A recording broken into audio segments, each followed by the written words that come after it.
ಕೂಡಿ ಬಂದಿರುವಂಥ ಆತ್ಮೀಯ ಸಹೋದರ ಸಹೋದರಿಯರಿಗೆ ನಮ್ಮ ಕರ್ತನಾದ ಯೇಸು ಕ್ರಿಸ್ತನ ಪರಿಶುದ್ಧವಾದ ನಾಮದಲ್ಲಿ ತಮ್ಮೆಲ್ಲರಿಗೂ ವಂದನೆಯನ್ನು ಸಲ್ಲಿಸ್ತಾ ಈ ದಿನ ಮತ್ತೊಂದು ವಿಶೇಷವಾದಂಥ ಸಂಗತಿಯನ್ನು ದೇವರ ವಾಕ್ಯಗಳ ಸಹಾಯದಿಂದ ಕಲಿತ್ಕೊಂಡು ಆತ್ಮೀಯ ಕ್ಷೇಮಾಭಿವೃದ್ಧಿಯನ್ನು ಹೊಂದುವಂತಹ ದಿಕ್ಕಿನಲ್ಲಿ ನಾವೆಲ್ಲರೂ ಕೂಡ ಸಾಗುವಂಥ ಪ್ರಯತ್ನವನ್ನು ಮಾಡೋಣ.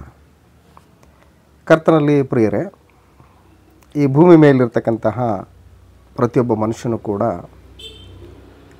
ಒಂದಲ್ಲ ಒಂದು ಸಂದರ್ಭದಲ್ಲಿ ಸಂದೇಹ, ಅನುಮಾನ, ಸಂಶಯ ಅನ್ನುವಂತಹ ಸುಳಿಗೆ ಸಿಲುಕಿ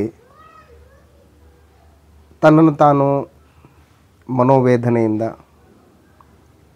ದೈಹಿಕವಾದಂತಹ ಕೆಲವೊಂದು ಸಂಕಟಗಳಲ್ಲಿ ಯಾತನೆ ಪಡುವಂಥದ್ದನ್ನು ನಾವು ಗಮನಿಸ್ತೇವೆ.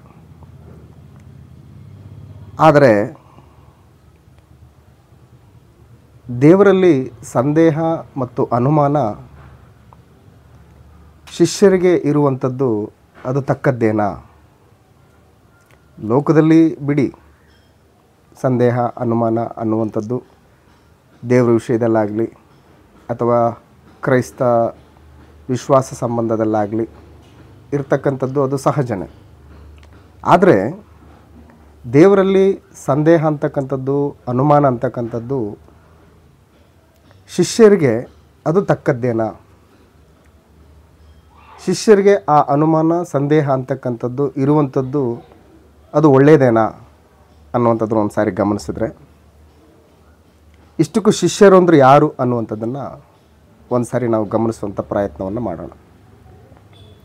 ಶಿಷ್ಯರು ಅಂತಂದರೆ ಕಲಿಯುವಂಥವರು ಅಂತ, ಅಭ್ಯಾಸಿಸುವಂಥವರು ಅಂತ, ತನ್ನ ನಾಯಕನನ್ನು ಹಿಂಬಾಲಿಸುವಂಥವರು ಅಂತ ಶಿಷ್ಯರು ಅಂತೇಳಿ. ಹಾಗಾಗಿ ನಮ್ಮ ಕರ್ತನಾದಂಥ ಯೇಸು ಕ್ರಿಸ್ತನು ಈ ಭೂಮಿ ಮೇಲೆ ದೇವರ ಚಿತ್ತವನ್ನು ನೆರವೇರಿಸಿ ಪರಲೋಕಕ್ಕೆ ಆರೋಹಣವಾಗ್ತಕ್ಕಂತಹ ಸಂದರ್ಭದಲ್ಲಿ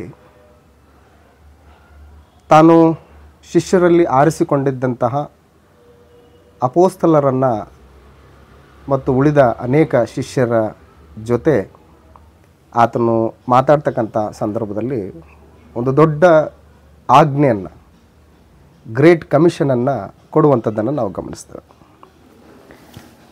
ಮತ್ತಾಯನ ಬರೆದ ಸುವಾರ್ತೆ 28ನೇ ಅಧ್ಯಾಯದಲ್ಲಿ ಆತನು ತನ್ನ ಶಿಷ್ಯರಿಗೆ, ವಿಶೇಷವಾಗಿ ಅಪೋಸ್ತಲರಿಗೆ ಹೇಳುವಂತಹ ಆ ಮಾತನ್ನು ಒಂದು ಸಾರಿ ನಾವು ನೆನಪು ಮಾಡಿಕೊಂಡ್ರೆ, ಮತ್ತಾಯನ ಬರೆದ ಸುವಾರ್ತೆ 28ನೇ ಅಧ್ಯಾಯ 19ನೇ ವಚನದಲ್ಲಿ, ಆದ್ದರಿಂದ ನೀವು ಹೊರಟು ಹೋಗಿ ಎಲ್ಲ ದೇಶಗಳ ಜನರನ್ನು ಶಿಷ್ಯರನ್ನಾಗಿ ಮಾಡಿರಿ, ಅವರಿಗೆ ತಂದೆಯ, ಮಗನ, ಪವಿತ್ರಾತ್ಮನ ಹೆಸರಿನಲ್ಲಿ ದೀಕ್ಷಾ ಸ್ನಾನ ಮಾಡಿಸಿ, ನಾನು ನಿಮಗೆ ಆಜ್ಞಾಪಿಸಿದ್ದನ್ನೆಲ್ಲ ಕಾಪಾಡಿಕೊಳ್ಳುವುದಕ್ಕೆ ಅವರಿಗೆ ಉಪದೇಶ ಮಾಡಿರಿ. ನೋಡ್ರಿ, ನಾನು ಯುಗದ ಸಮಾಪ್ತಿಯವರೆಗೂ ಎಲ್ಲ ದಿವಸ ನಿಮ್ಮ ಸಂಗಡ ಇರುತ್ತೇನೆ ಎಂದು ಹೇಳಿದನು ಅಂತ ಹೇಳ್ತಾನೆ. ಇಲ್ಲಿ ಬಹಳ ವಿಶೇಷವಾಗಿ ಕರ್ತನಾದಂಥ ಯೇಸು ಕ್ರಿಸ್ತನು ಎಲ್ಲ ದೇಶಗಳ ಜನರನ್ನು ಏನು ಮಾಡಿರಿ? ಶಿಷ್ಯರನ್ನಾಗಿ ಮಾಡಿರಿ ಅಂತ ಹೇಳ್ತಾನೆ. ಈಗಾಗಲೇ ಹೇಳಿರುವ ಹಾಗೆ ಶಿಷ್ಯರು ಅಂತಂದರೆ ಕಲಿಯುವಂಥವರು. ಕರ್ತನಾದ ಯೇಸು ಕ್ರಿಸ್ತನ ಹೆಜ್ಜೆ ಜಾಡನ್ನು ಅನುಸರಿಸ್ತಕ್ಕಂಥವ್ರು, ಆತನ ಅನುಚರರು, ಆತನನ್ನು ಹಿಂಬಾಲಿಸ್ತಕ್ಕಂಥವ್ರು ಶಿಷ್ಯರು ಅಂತಂದರೆ. ಹಾಗಾಗಿ ಶಿಷ್ಯರಿಗೆ ದೇವರ ವಿಷಯದಲ್ಲಾಗಲಿ, ಆತನ ಮಗನು ನಮ್ಮ ಒಡೆಯನಾದಂಥ ಯೇಸು ಕ್ರಿಸ್ತನ ವಿಷಯದಲ್ಲಾಗಲಿ ಸಂದೇಹ, ಅನುಮಾನ ಅಂತಕ್ಕಂಥದ್ದು ಅದು ತಕ್ಕದ್ದಲ್ಲ, ಅದು ಸರಿಯಾದದ್ದಲ್ಲ. ಯಾಕೆಂದರೆ ಅವರು ಶಿಷ್ಯರು ಕಲಿಯುವುದಕ್ಕೆ ನಿರ್ಧಾರ ಮಾಡಿಕೊಂಡು ಬಂದಂಥವ್ರು. ಲೂಕನ ಬರೆದ ಸುವಾರ್ತೆ 9ನೇ ಅಧ್ಯಾಯ 62ನೇ ವಚನದಲ್ಲಿ, ನೇಗಿಲ ಮೇಲೆ ಕೈ ಹಾಕಿ ಹಿಂದಕ್ಕೆ ತಿರುಗಿ ನೋಡುವವನು ನನಗೆ ಯೋಗ್ಯನಲ್ಲ ಅಂತ ಹೇಳ್ತಾರೆ ಕರ್ತನಾದ ಯೇಸು ಕ್ರಿಸ್ತರು. ಲೂಕನ ಬರೆದ ಸುವಾರ್ತೆ 9ನೇ ಅಧ್ಯಾಯ 62ನೇ ವಚನದಲ್ಲಿ, ಯಾವನಾದರೂ ನೇಗಿಲಿನ ಮೇಲೆ ತನ್ನ ಕೈಯನ್ನು ಹಾಕಿ ಹಿಂದಕ್ಕೆ ನೋಡಿದರೆ ಅವನು ದೇವರ ರಾಜ್ಯಕ್ಕೆ ತಕ್ಕವನಲ್ಲವೆಂದು ಹೇಳಿದನು ಅಂತ ಹೇಳ್ತಾನೆ. ಹಾಗಾಗಿ ನೇಗಿಲ ಮೇಲೆ ಕೈ ಹಾಕಿ ಮುಂದೆ ಸಾಗುವವನು ಶಿಷ್ಯನು. ನೇಗಿಲ ಮೇಲೆ ಕೈ ಹಾಕಿ ಹಿಂದೆ ತಿರುಗಿ ನೋಡಿ ಹಿಂದಕ್ಕೆ ಹೋಗ್ತಕ್ಕಂಥವನು ಶಿಷ್ಯನಲ್ಲ. ಹಾಗಾಗಿ ಶಿಷ್ಯರು ಅಂತಂದರೆ ಒಂದು ಸರಿಯಾದಂಥ ಒಂದು ತಿಳುವಳಿಕೆ ಆತನನ್ನು ಹಿಂಬಾಲಿಸ್ತಕ್ಕಂಥವ್ರಿಗೆ ಮೊದಲು ಇರಬೇಕಾದಂಥದ್ದು ಭಾಳ ಅವಶ್ಯಕತೆ ಇದೆ. ಹಾಗಾಗಿ ಶಿಷ್ಯರು ಅಂದರೆ ಏನು ಅನ್ನುವಂಥದ್ದನ್ನು ಇನ್ನಷ್ಟು ನಾವು ಆಳವಾಗಿ ಗಮನಿಸಿದರೆ, ರೋಮಾಪುರದವ್ರಿಗೆ ಬರೆದ ಪತ್ರಿಕೆ 14ನೇ ಅಧ್ಯಾಯದಲ್ಲಿ, ರೋಮಾಪುರದವ್ರಿಗೆ ಬರೆದ ಪತ್ರಿಕೆ 14ನೇ ಅಧ್ಯಾಯ 6ನೇ ವಚನದಿಂದ, ದಿನಗಳನ್ನು ಗಣ್ಯ ಮಾಡುವವನು ಕರ್ತನಿಗಾಗಿ ಗಣ್ಯ ಮಾಡುತ್ತಾನೆ. ಅಂದರೆ ದೇವರು ಕೊಟ್ಟಂಥ ಪ್ರತಿಯೊಂದು ದಿನವನ್ನು, ಗಳಿಗೆಯನ್ನು, ಕ್ಷಣಗಳನ್ನು ದೇವರಿಗೋಸ್ಕರ, ದೇವರ ಚಿತ್ತವನ್ನು ನೆರವೇರಿಸೋದಕ್ಕೋಸ್ಕರ ಗಣ್ಯ ಮಾಡಿ ಅದನ್ನು ಸದುಪಯೋಗಪಡಿಸ್ಕೊಳ್ತಕ್ಕಂಥ ಆತನು ಶಿಷ್ಯನು. ಇನ್ನು ಮುಂದುವರೆದ ಭಾಗದಲ್ಲಿ ಆತನು ತಿನ್ನೋದು ಕೂಡ ಕರ್ತನಿಗೋಸ್ಕರವೇ ತಿಂತಾನೆ. ಇವತ್ತು ನಾನು ಊಟ ಮಾಡ್ತಾ ಇದ್ದೀನಿ ಅಂತಂದರೆ ಅದು ಕರ್ತನಿಗೋಸ್ಕರ ಊಟ ಮಾಡ್ತೀನಿ ಅನ್ನುವಂಥ ತಿಳುವಳಿಕೆಯಲ್ಲಿ ಊಟ ಮಾಡ್ತಕ್ಕಂಥವನು ಶಿಷ್ಯನು. ನಾನು ಮಾಡ್ತಕ್ಕಂಥ ಈ ಊಟದಿಂದ ಬರ್ತಕ್ಕಂಥ ಶಕ್ತಿ, ಸಾಮರ್ಥ್ಯವನ್ನು ನನ್ನ ಕರ್ತನಿಗೋಸ್ಕರ ಬಳಸಬೇಕು ಅನ್ನುವಂಥ ಆಲೋಚನೆಯಿಂದ ಊಟ ಮಾಡತಕ್ಕಂಥ ಆತನು ಶಿಷ್ಯನು. ಆಮೇಲೆ ಮುಂದುವರೆದ ಭಾಗದಲ್ಲಿ 7ನೇ ವಚನದಲ್ಲಿ, ಒಬ್ಬನಾದರೂ ತನಗಾಗಿ ಬದುಕುವುದಿಲ್ಲ, ತನಗಾಗಿ ಸಾಯುವುದೂ ಇಲ್ಲ. ಶಿಷ್ಯನು ಅಂತಂದರೆ ತನಗೋಸ್ಕರ ಬದುಕುವಂಥವನಲ್ಲ, ತನಗೋಸ್ಕರ ಸಾಯುವಂಥವನಲ್ಲ. ಯಾರಿಗೋಸ್ಕರ ಬದುಕುವವನು ಅಂತಂದರೆ ಕರ್ತನಿಗೋಸ್ಕರ ಬದುಕ್ತಕ್ಕಂಥವನು, ಕರ್ತನಿಗೋಸ್ಕರ ಸಾಯ್ತಕ್ಕಂಥವನು ಶಿಷ್ಯನು. ಹಾಗಾಗಿ ಶಿಷ್ಯನು ಅನ್ನುವಂತಹ ಒಂದು ಪದದ ಒಂದು ಮೌಲ್ಯವನ್ನು ನಾವು ಸರಿಯಾದ ರೀತಿಯಲ್ಲಿ ಅರ್ಥ ಮಾಡಿಕೊಳ್ಳಿಲ್ಲ ಅಂತಂದರೆ ಕ್ರಿಸ್ತನಲ್ಲಿ ಮತ್ತು ದೇವರಲ್ಲಿ ಸಂದೇಹ ಅಂತಕ್ಕಂಥದ್ದು ಯಾವತ್ತೂ ಕೂಡ ನಮ್ಮಲ್ಲಿ ಬರುವುದಕ್ಕೆ ಸಾಧ್ಯನೇ ಇಲ್ಲ. ಹಳೆ ಒಡಂಬಡಿಕೆಯಲ್ಲಿ ಕೆಲವೊಂದು ಉದಾಹರಣೆಗಳನ್ನು ನಾವು ಗಮನಿಸಿದರೆ, ದೇವರು ತಾನೇ ಇಷ್ಟಪಟ್ಟು ತನ್ನ ಸೇವೆಗೋಸ್ಕರ ತಾನು ಮೆಚ್ಚಿಕೊಂಡಂತಹ ಕೆಲವು ವ್ಯಕ್ತಿಗಳನ್ನು ಆರಿಸಿಕೊಂಡಂಥ ಸಂದರ್ಭದಲ್ಲಿ ಆ ವ್ಯಕ್ತಿಗಳ ಮನೋಬಲವನ್ನು ಬಲಪಡಿಸುವುದಕ್ಕೋಸ್ಕರ ಆ ವ್ಯಕ್ತಿಗಳನ್ನು ತನ್ನ ಕೆಲಸದ ಮೇಲೆ ನೇಮಿಸುವುದಕ್ಕಿಂತ ಮುಂಚೆ ಅವರನ್ನು ಈ ಕೆಲಸಕ್ಕೋಸ್ಕರ ಪ್ರತ್ಯೇಕಿಸಿದಂತಹ ತಾನು ಯಾರು, ತನ್ನ ಶಕ್ತಿ ಸಾಮರ್ಥ್ಯಗಳು ಏನು ಅನ್ನುವಂತಹ ವಿಷಯದಲ್ಲಿ ಅವರ ಆಲೋಚನೆಗಳನ್ನು ಗಟ್ಟಿಗೊಳಿಸಿ ಆ ಕೆಲಸಕ್ಕೆ ನೇಮಿಸುವಂತಹ ಪ್ರಕ್ರಿಯೆಗಳನ್ನು ನಾವು ಹಳೆ ಒಡಂಬಡಿಕೆಯಲ್ಲಿ ಗಮನಿಸ್ತೇವೆ. ಅಷ್ಟಾಗಿಯೂ ಕೂಡ ಆ ವ್ಯಕ್ತಿಗಳು ದೇವರ ಶಕ್ತಿ ಸಾಮರ್ಥ್ಯಗಳ ಮೇಲೆ ಅನುಮಾನವನ್ನು, ಸಂಶಯವನ್ನು, ಸಂದೇಹವನ್ನು ವ್ಯಕ್ತಪಡಿಸಿದಂಥ ಸಂದರ್ಭದಲ್ಲಿ ದೇವರು ಯಾವ ರೀತಿಯಾದಂತಹ ಒಂದು ಕಾರ್ಯಗಳನ್ನು ಅವ್ರ ಜೀವಿತದಲ್ಲಿ ಮಾಡಿದ್ದಾನೆ ಅಂತಕ್ಕಂಥದ್ದನ್ನು ಒಂದು ಸಾರಿ ನಾವು ಗಮನಿಸೋದಾದರೆ, ನಮ್ಮೆಲ್ರಿಗೂ ಕೂಡ ಚಿರಪರಿಚಿತನಾಗಿರ್ತಕ್ಕಂತಹ, ಈ ಭೂಮಿ ಮೇಲೆ ಎಲ್ಲ ಮನುಷ್ಯರಲ್ಲಿ ಬಹುಸಾತ್ವಿಕನೆಂಬುದಾಗಿ ಹೆಸರುಗೊಂಡಿರ್ತಕ್ಕಂತಹ ಮೋಶೆಯ ಒಂದು ವಿಚಾರವನ್ನು ಒಂದು ಸಾರಿ ನಾವು ಗಮನಿಸಿದರೆ, ವಿಮೋಚನಕಾಂಡ ಪುಸ್ತಕ 3ನೇ ಅಧ್ಯಾಯದಲ್ಲಿ ಮೋಶೆ ತನ್ನ ಮಾವನ ದನಕುರಿಗಳನ್ನು ಮೇಯಿಸುವಂಥ ಸಂದರ್ಭದಲ್ಲಿ ಪರಲೋಕದಲ್ಲಿರ್ತಕ್ಕಂಥ ಪರಮತಂದೆ ತನ್ನ ಪ್ರತ್ಯಕ್ಷತೆಯನ್ನು ಆತನಿಗೆ ತೋರ್ಪಡಿಸ್ತಾನೆ. ಆ ತೋರ್ಪಡಿಸಿದಂಥ ಸಂದರ್ಭದಲ್ಲಿ ವಿಮೋಚನಕಾಂಡ ಪುಸ್ತಕ 3ನೇ ಅಧ್ಯಾಯ 2ನೇ ವಚನದಲ್ಲಿ, ಅಲ್ಲಿ ಮುಳ್ಳಿನ ಪೊದೆಯೊಳಗೆ ಉರಿಯುವ ಬೆಂಕಿಯಲ್ಲಿ ಯೆಹೋವನ ದೂತನು ಅವನಿಗೆ ಕಾಣಿಸಿಕೊಂಡನು. ಹೇಗೆಂದರೆ, ಅವನು ಒಂದು ಮುಳ್ಳಿನ ಪೊದೆಯನ್ನು ಕಂಡನು. ಆ ಪೊದೆಯು ಬೆಂಕಿಯಿಂದ ಉರಿಯುತ್ತಿದ್ದರೂ ಅದು ಸುಟ್ಟು ಹೋಗದೇ ಇತ್ತು. ಭಾಳ ಪ್ರತ್ಯೇಕವಾದಂಥ ಒಂದು ಘಟನೆ ಮೋಶೆಯ ಕಣ್ಮುಂದೆ ಬರ್ತಾ ಇದೆ. ಸಾಮಾನ್ಯವಾಗಿ ಯಾವುದೇ ವಸ್ತು ಆಗಲಿ, ಅದು ಉರಿಯುವಾಗ ಅದರಲ್ಲಿರ್ತಕ್ಕಂಥ ಒಂದು ಸಾಮರ್ಥ್ಯ ಎಲ್ಲ ಕಳೆದೋದ ಮೇಲೆ ಅದು ಬೂದಿ ಆಗಿ ಆ ಉರಿ ಅಂತಕ್ಕಂಥದ್ದು ನಿಂತೋಗುತ್ತೆ. ಆದರೆ ಈ ಒಂದು ದೃಶ್ಯ ಮೋಶೆಯನ್ನು ಯಾವ ರೀತಿಯಾಗಿ ಆಕರ್ಷಿಸಿ ಇಟ್ಕೊಂಡಿತ್ತು ಅಂತಂದರೆ, ಅದು ನಿರಂತರವಾಗಿ ಉರಿತಾ ಇದೆ, ಯಾವುದೇ ಕಾರಣಕ್ಕೂ ಅದು ಆರಿ ಹೋಗ್ತಾ ಇಲ್ಲ. ಆ ಉರಿಯುವಂತಹ ವಸ್ತು ಬೂದಿ ಆಗ್ತಾ ಇಲ್ಲ. ಇದು ಮೋಶೆಯ ಒಂದು ಆಲೋಚನೆಯನ್ನು, ಮೋಶೆಯ ಒಂದು ದೃಷ್ಟಿಯನ್ನು ಆಕರ್ಷಿಸಿ ಆತನನ್ನು ಆಶ್ಚರ್ಯಚಕಿತನನ್ನಾಗಿ ಮಾಡಿದಂತಹ ಒಂದು ಕಾರ್ಯಕ್ರಮ. ಸೊ ಇಂಥ ಒಂದು ಕಾರ್ಯದ ವಿಷಯದಲ್ಲಿ ಮೋಶೆ ಭಾಳ ಆಶ್ಚರ್ಯನಾದಂತಹ ಸ್ಥಿತಿಯಲ್ಲಿದ್ದಂಥ ಸಂದರ್ಭದಲ್ಲಿ ದೇವರು ತನ್ನ ಸಂದೇಶವನ್ನು ಮೋಶೆಗೆ ಕೊಡ್ತಾ ಇದ್ದಾನೆ. ಏನು ಅನ್ನುವಂಥದ್ದನ್ನು ಗಮನಿಸಿದರೆ 4ನೇ ವಚನದ ಕೊನೆ ಭಾಗದಲ್ಲಿ ಆ ಪೊದೆಯೊಳಗಿಂದ ಮೋಶೆಯೇ ಮೋಶೆಯೇ ಎಂದು ಕರೆದನು. ಅದಕ್ಕವನು ಇಗೋ ಇದ್ದೇನೆ ಅಂದನು. ದೇವರು ಅವನಿಗೆ, ನೀನು ಹತ್ತಿರ ಬರಬೇಡ, ನಿನ್ನ ಕಾಲಿನ ಕೆರಗಳನ್ನು ತೆಗೆದುಹಾಕು, ನೀನು ನಿಂತಿರುವ ಸ್ಥಳವು ಪರಿಶುದ್ಧ ಭೂಮಿ ಎಂದು ಹೇಳಿದನು. ಇದಲ್ಲದೆ ಆತನು, ನಾನು ನಿನ್ನ ತಂದೆಯ ದೇವರು, ಅಬ್ರಹಾಮನ ದೇವರು, ಇಸಾಕನ ದೇವರು, ಯಾಕೋಬನ ದೇವರು ಅಂದಾಗ ಮೋಶೆ ದೇವರನ್ನು ನೋಡುವುದಕ್ಕೆ ಭಯಪಟ್ಟು ಮುಖವನ್ನು ಮುಚ್ಚಿಕೊಂಡನು ಅಂತೇಳ್ತಾನೆ. ದೇವರು ತನ್ನ ಒಂದು ಶಕ್ತಿ ಸಾಮರ್ಥ್ಯವನ್ನು, ತಾನು ಯಾರು ಅನ್ನುವಂತಹ ವಿಷಯವನ್ನು ಮೋಶೆಗೆ ಗೋಚರಪಡಿಸ್ತಾನೆ ಅಥವಾ ತಿಳಿಯಪಡಿಸಿದ ನಂತರ ಯಾವ ಉದ್ದೇಶಕ್ಕೋಸ್ಕರ ನಾನು ನಿನಗೆ ಪ್ರತ್ಯಕ್ಷಪಡಿಸ್ಕೊಂಡಿದ್ದೀನಿ, ನಿನ್ನನ್ನು ಯಾವ ಉದ್ದೇಶಕ್ಕೋಸ್ಕರ ನಾನು ಕರಿತಾ ಇದ್ದೀನಿ ಅನ್ನುವಂಥ ವಿಷಯವನ್ನು ಆತನಿಗೆ ತಿಳಿಸಿದ ಮೇಲೆ ಆ ಒಂದು ಕೆಲಸಕ್ಕೆ ನಾನು ನಿನ್ನನ್ನು ನೇಮಿಸ್ತಾ ಇದ್ದೀನಿ ಅನ್ನುವಂಥದ್ದನ್ನು ಗೊತ್ತು ಮಾಡಿದ ಮೇಲೆ ಮೋಶೆಗೆ ಅನೇಕ ವಿಧದಲ್ಲಿ ಆತನನ್ನು ಬಲಪಡಿಸ್ತಾರೆ. ಇಷ್ಟೆಲ್ಲ ಬಲಪಡಿಸಿದ್ರೂ ಕೂಡ ಮೋಶೆಯಲ್ಲಿರ್ತಕ್ಕಂಥ ಒಂದು ಸಂಶಯ, ಮೋಶೆಗೆ ಇರ್ತಕ್ಕಂಥ ಒಂದು ಅನುಮಾನ ನಾವು ವಾಕ್ಯ ಭಾಗದಲ್ಲಿ ನಾವು ಗಮನಿಸ್ತೇವೆ. 11ನೇ ವಚನದಲ್ಲಿ ವಿಷಯವನ್ನು ನಾವು ಗಮನಿಸಿದರೆ, ವಿಮೋಚನಕಾಂಡ ಪುಸ್ತಕ 3ನೇ ಅಧ್ಯಾಯ 11ನೇ ವಚನದಲ್ಲಿ, ಮೋಶೆ ದೇವರಿಗೆ, ಫರೋಹನ ಸನ್ನಿಧಾನಕ್ಕೆ ಹೋಗುವುದಕ್ಕೂ ಇಸ್ರಾಯೇಲ್ಯರನ್ನು ಐಗುಪ್ತ ದೇಶದಿಂದ ಕರೆದುಕೊಂಡು ಬರುವುದಕ್ಕೂ ನಾನು ಎಷ್ಟರವನು ಎಂದು ಹೇಳಿದನು ಅಂತ ಹೇಳ್ತಾನೆ. ದೇವರು ಸ್ವತಃ ನಿನ್ನನ್ನು ಆಯ್ಕೆ ಮಾಡಿಕೊಂಡು ನಿನ್ನ ಶಕ್ತಿ ಸಾಮರ್ಥ್ಯಗಳು ಆತನಿಗೆ ಗೊತ್ತಿರೋದ್ರಿಂದ, ಆತನು ನಿನ್ನನ್ನು ನಿರ್ಮಾಣ ಮಾಡಿದ ನಿರ್ಮಾಣಿಕನಾಗಿರುವುದರಿಂದ, ಆತನಿಗೆ ಯಾರನ್ನು ಆಯ್ದುಕೊಳ್ಬೇಕು, ಯಾರನ್ನು ಈ ಕೆಲಸಕ್ಕೆ ಬಳಸ್ಕೊಳ್ಬೇಕು ಅನ್ನುವಂಥದ್ದು ಎಲ್ಲವನ್ನ ಬಲ್ಲಂತಹ ದೇವರ ಒಂದು ಆಯ್ಕೆಯನ್ನು ಪ್ರಶ್ನಿಸುವಂತಹ ದಿಕ್ಕಿನಲ್ಲಿ ಯಾಕೀ ಸಂದೇಹ, ಯಾಕೀ ಅನುಮಾನ, ಯಾಕೀ ಡೌಟು?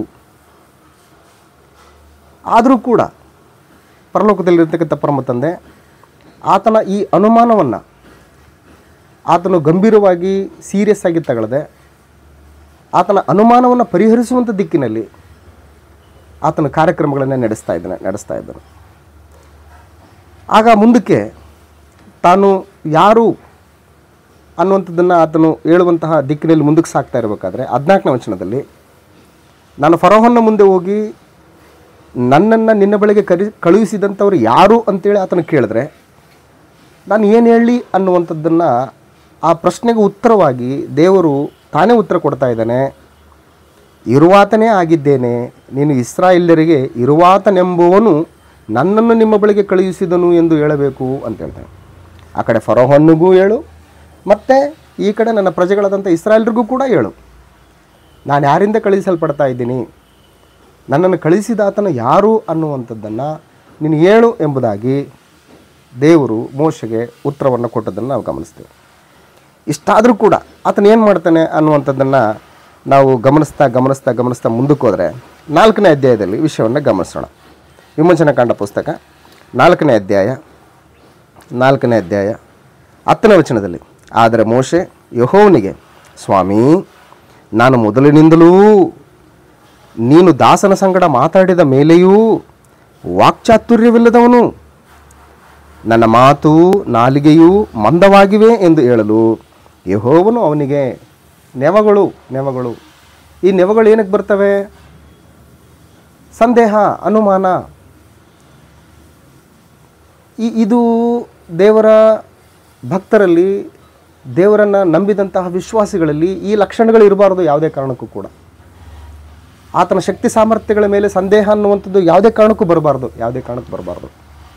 ಅದರಲ್ಲೂ ವಿಶೇಷವಾಗಿ ಶಿಷ್ಯರಿಗಂತೂ ಇದರ ಆಲೋಚನೆಯೇ ಇರಬಾರ್ದು. ಸೊ ಪರಿಸ್ಥಿತಿ ಹಿಂಗಿದ್ದಾವೆ. ಅದಕ್ಕೆ ದೇವರು ಮತ್ತೆ ಅದಕ್ಕೆ ಒಂದು ಉತ್ತರ ಕೊಡ್ತಾ ಇದ್ದಾನೆ. 11ನೇ ವಚನದಲ್ಲಿ, ಯೆಹೋವನವನಿಗೆ, ಮನುಷ್ಯರಿಗೆ ಬಾಯಿ ಕೊಟ್ಟವರು ಯಾರು? ಒಬ್ಬನು ಮೂಕನಾಗಿ ಮತ್ತೊಬ್ಬನು ಕಿವುಡನಾಗಿ, ಒಬ್ಬನು ಕಣ್ಣುಳ್ಳವನಾಗಿ ಮತ್ತೊಬ್ಬನು ಕಣ್ಣಿಲ್ಲದವನಾಗಿ ಇರಬೇಕೆಂದು ನೇಮಿಸಿದವರು ಯಾರು? ಯೆಹೋವನಾಗಿರುವ ನಾನಲ್ಲವೇ ಅಂತ ಹೇಳ್ತಾ ಇದ್ದಾನೆ. ಯೆಹೋವನಾಗಿರ್ತಕ್ಕಂಥ ನಾನೇ ನಾನೇ ನಾನೇ. ಸೊ ಇಷ್ಟೆಲ್ಲ ಹೇಳಿದ ಮೇಲೂ ಕೂಡ 4ನೇ ಅಧ್ಯಾಯ 13ನೇ ವಚನದಲ್ಲಿ, ವಿಮೋಚನಕಾಂಡ ಪುಸ್ತಕ 4ನೇ ಅಧ್ಯಾಯ 13ನೇ ವಚನದಲ್ಲಿ ಅದಕ್ಕೆ ಮೋಶೆ, ಸ್ವಾಮಿ, ಈ ಕಾರ್ಯಕ್ಕೆ ಬೇರೊಬ್ಬನನ್ನು ನೇಮಿಸಬೇಕು ಎನ್ನಲು ಯೆಹೋವನು ಅವನ ಮೇಲೆ ಕೋಪಗೊಂಡು ಅಂತ ಹೇಳ್ತಾನೆ. ಇಷ್ಟೆಲ್ಲ ಆತನ ಸಂಶಯಗಳನ್ನು, ಆತನ ಅನುಮಾನಗಳನ್ನು ಪರಿಹರಿಸಿ, ನಾನು ನಿನ್ನ ಜೊತೆಗಿರ್ತೀನಿ, ನಿನ್ನ ಜೊತೆಗೆ ನಿನ್ನ ಸಹಾಯಕನನ್ನಾಗಿ ನಿನ್ನ ಅಣ್ಣನಾದಂಥ ಆರೋನನನ್ನು ಕೂಡ ಕಳಿಸ್ಕೊಡ್ತೀನಿ, ಈ ಶ್ರೇಷ್ಠವಾದಂಥ ಕಾರ್ಯಕ್ಕೆ ನಾನು ಆಯ್ದುಕೊಂಡಂಥ ಸಾಧನ ನೀನು ಅಂಥೇಳಿ ದೇವರೇ ಹೇಳಿದಾಗ ಆತನ ಮಾತುಗಳ ಮೇಲೆ ಸಂಶಯ, ಆತನ ಮಾತುಗಳೆಡೆಗೆ ಅನುಮಾನ, ಆತನ ಮಾತುಗಳ ಮೇಲೆ ಸಂದೇಹ. ಇಂಥ ಪರಿಸ್ಥಿತಿ ಬಂದಾಗ ದೇವ್ರು ಏನು ಮಾಡ್ತಾನೆ ಅಂತಂದರೆ ಕೋಪಿಸ್ಕೊಳ್ತಾನೆ. ಇದು ಪರಿಸ್ಥಿತಿ. ಯಾಕೆ ಈ ಆಲೋಚನೆ ಅಂತಂದರೆ, ಯಾಕೆ ಈ ಅನುಮಾನ ಅಂತಂದರೆ ದೇವರ ಶಕ್ತಿ ಸಾಮರ್ಥ್ಯಗಳ ಬಗ್ಗೆ ಸಂದೇಹ. ದೇವರ ಶಕ್ತಿ ಸಾಮರ್ಥ್ಯಗಳಿಗಿಂತ ಹೆಚ್ಚಾಗಿ ಕಣ್ಣು ಮುಂದೆ ನಡೀತಕ್ಕಂತಹ ಪರಿಸ್ಥಿತಿಗಳ ಮೇಲೆ ಆತನಿಗೆ ಬಲ ಇಲ್ಲ, ಆತನಿಗೆ ವಿಲ್ ಪವರ್ ಇಲ್ಲ. ಎದುರಿಗಿರ್ತಕ್ಕಂಥವ್ರ ಶಕ್ತಿ ಸಾಮರ್ಥ್ಯಗಳನ್ನು ನೋಡ್ತಾ ಇದ್ದಾನೆ ಹೊರತಾಗಿ ಕಣ್ಣಿಗೆ ಕಾಣದೆ ಅದೃಶ್ಯನಾಗಿ ತಮ್ಮ ಬೆನ್ನಿಂದ ನಿಂತುಕೊಂಡು ತನ್ನ ಭುಜಬಲ ಪರಾಕ್ರಮಗಳನ್ನು ತೋರ್ಪಡಿಸ್ತಕ್ಕಂತಹ ದೇವ್ರ ಮೇಲೆ ಅವರಿಗೆ ವಿಶ್ವಾಸ ಇಲ್ಲ. ಹಾಗಾಗಿ ದೇವಜನರಿಗೆ ಸಂದೇಹ ಅಂತಕ್ಕಂಥದ್ದು, ಅನುಮಾನ ಅಂತಕ್ಕಂಥದ್ದು ಅದು ಬಹಳ ಕೆಟ್ಟದಾದಂಥ ಒಂದು ಆಲೋಚನೆ, ಕೆಟ್ಟದಾದಂಥ ಒಂದು ನಡವಳಿಕೆ. ಸೊ ಇನ್ನು ಮುಂದುವರೆದ ಭಾಗದಲ್ಲಿ ಅನೇಕ ಉದಾಹರಣೆಗಳನ್ನು ನಾವು ಹಳೆ ಒಡಂಬಡಿಕೆಯಲ್ಲಿ ನಾವು ಗಮನಿಸ್ತೇವೆ. ನ್ಯಾಯಸ್ಥಾಪಕರ ಪುಸ್ತಕದಲ್ಲಿ ಗಿದ್ಯೋನ್ ಅಂತಕ್ಕಂಥ ಒಬ್ಬ ವ್ಯಕ್ತಿಯ ಒಂದು ವಿಷಯದಲ್ಲಿ ಆತನು ಯಾವ ರೀತಿ ಅನುಮಾನವನ್ನು ವ್ಯಕ್ತಪಡಿಸಿದನು ಎಂಬುವಂಥದ್ದನ್ನು ನಾವು ಗಮನಿಸುವುದಕ್ಕೆ ಮುಂದಾಗೋಣ. ನ್ಯಾಯಸ್ಥಾಪಕರ ಪುಸ್ತಕ 6ನೇ ಅಧ್ಯಾಯ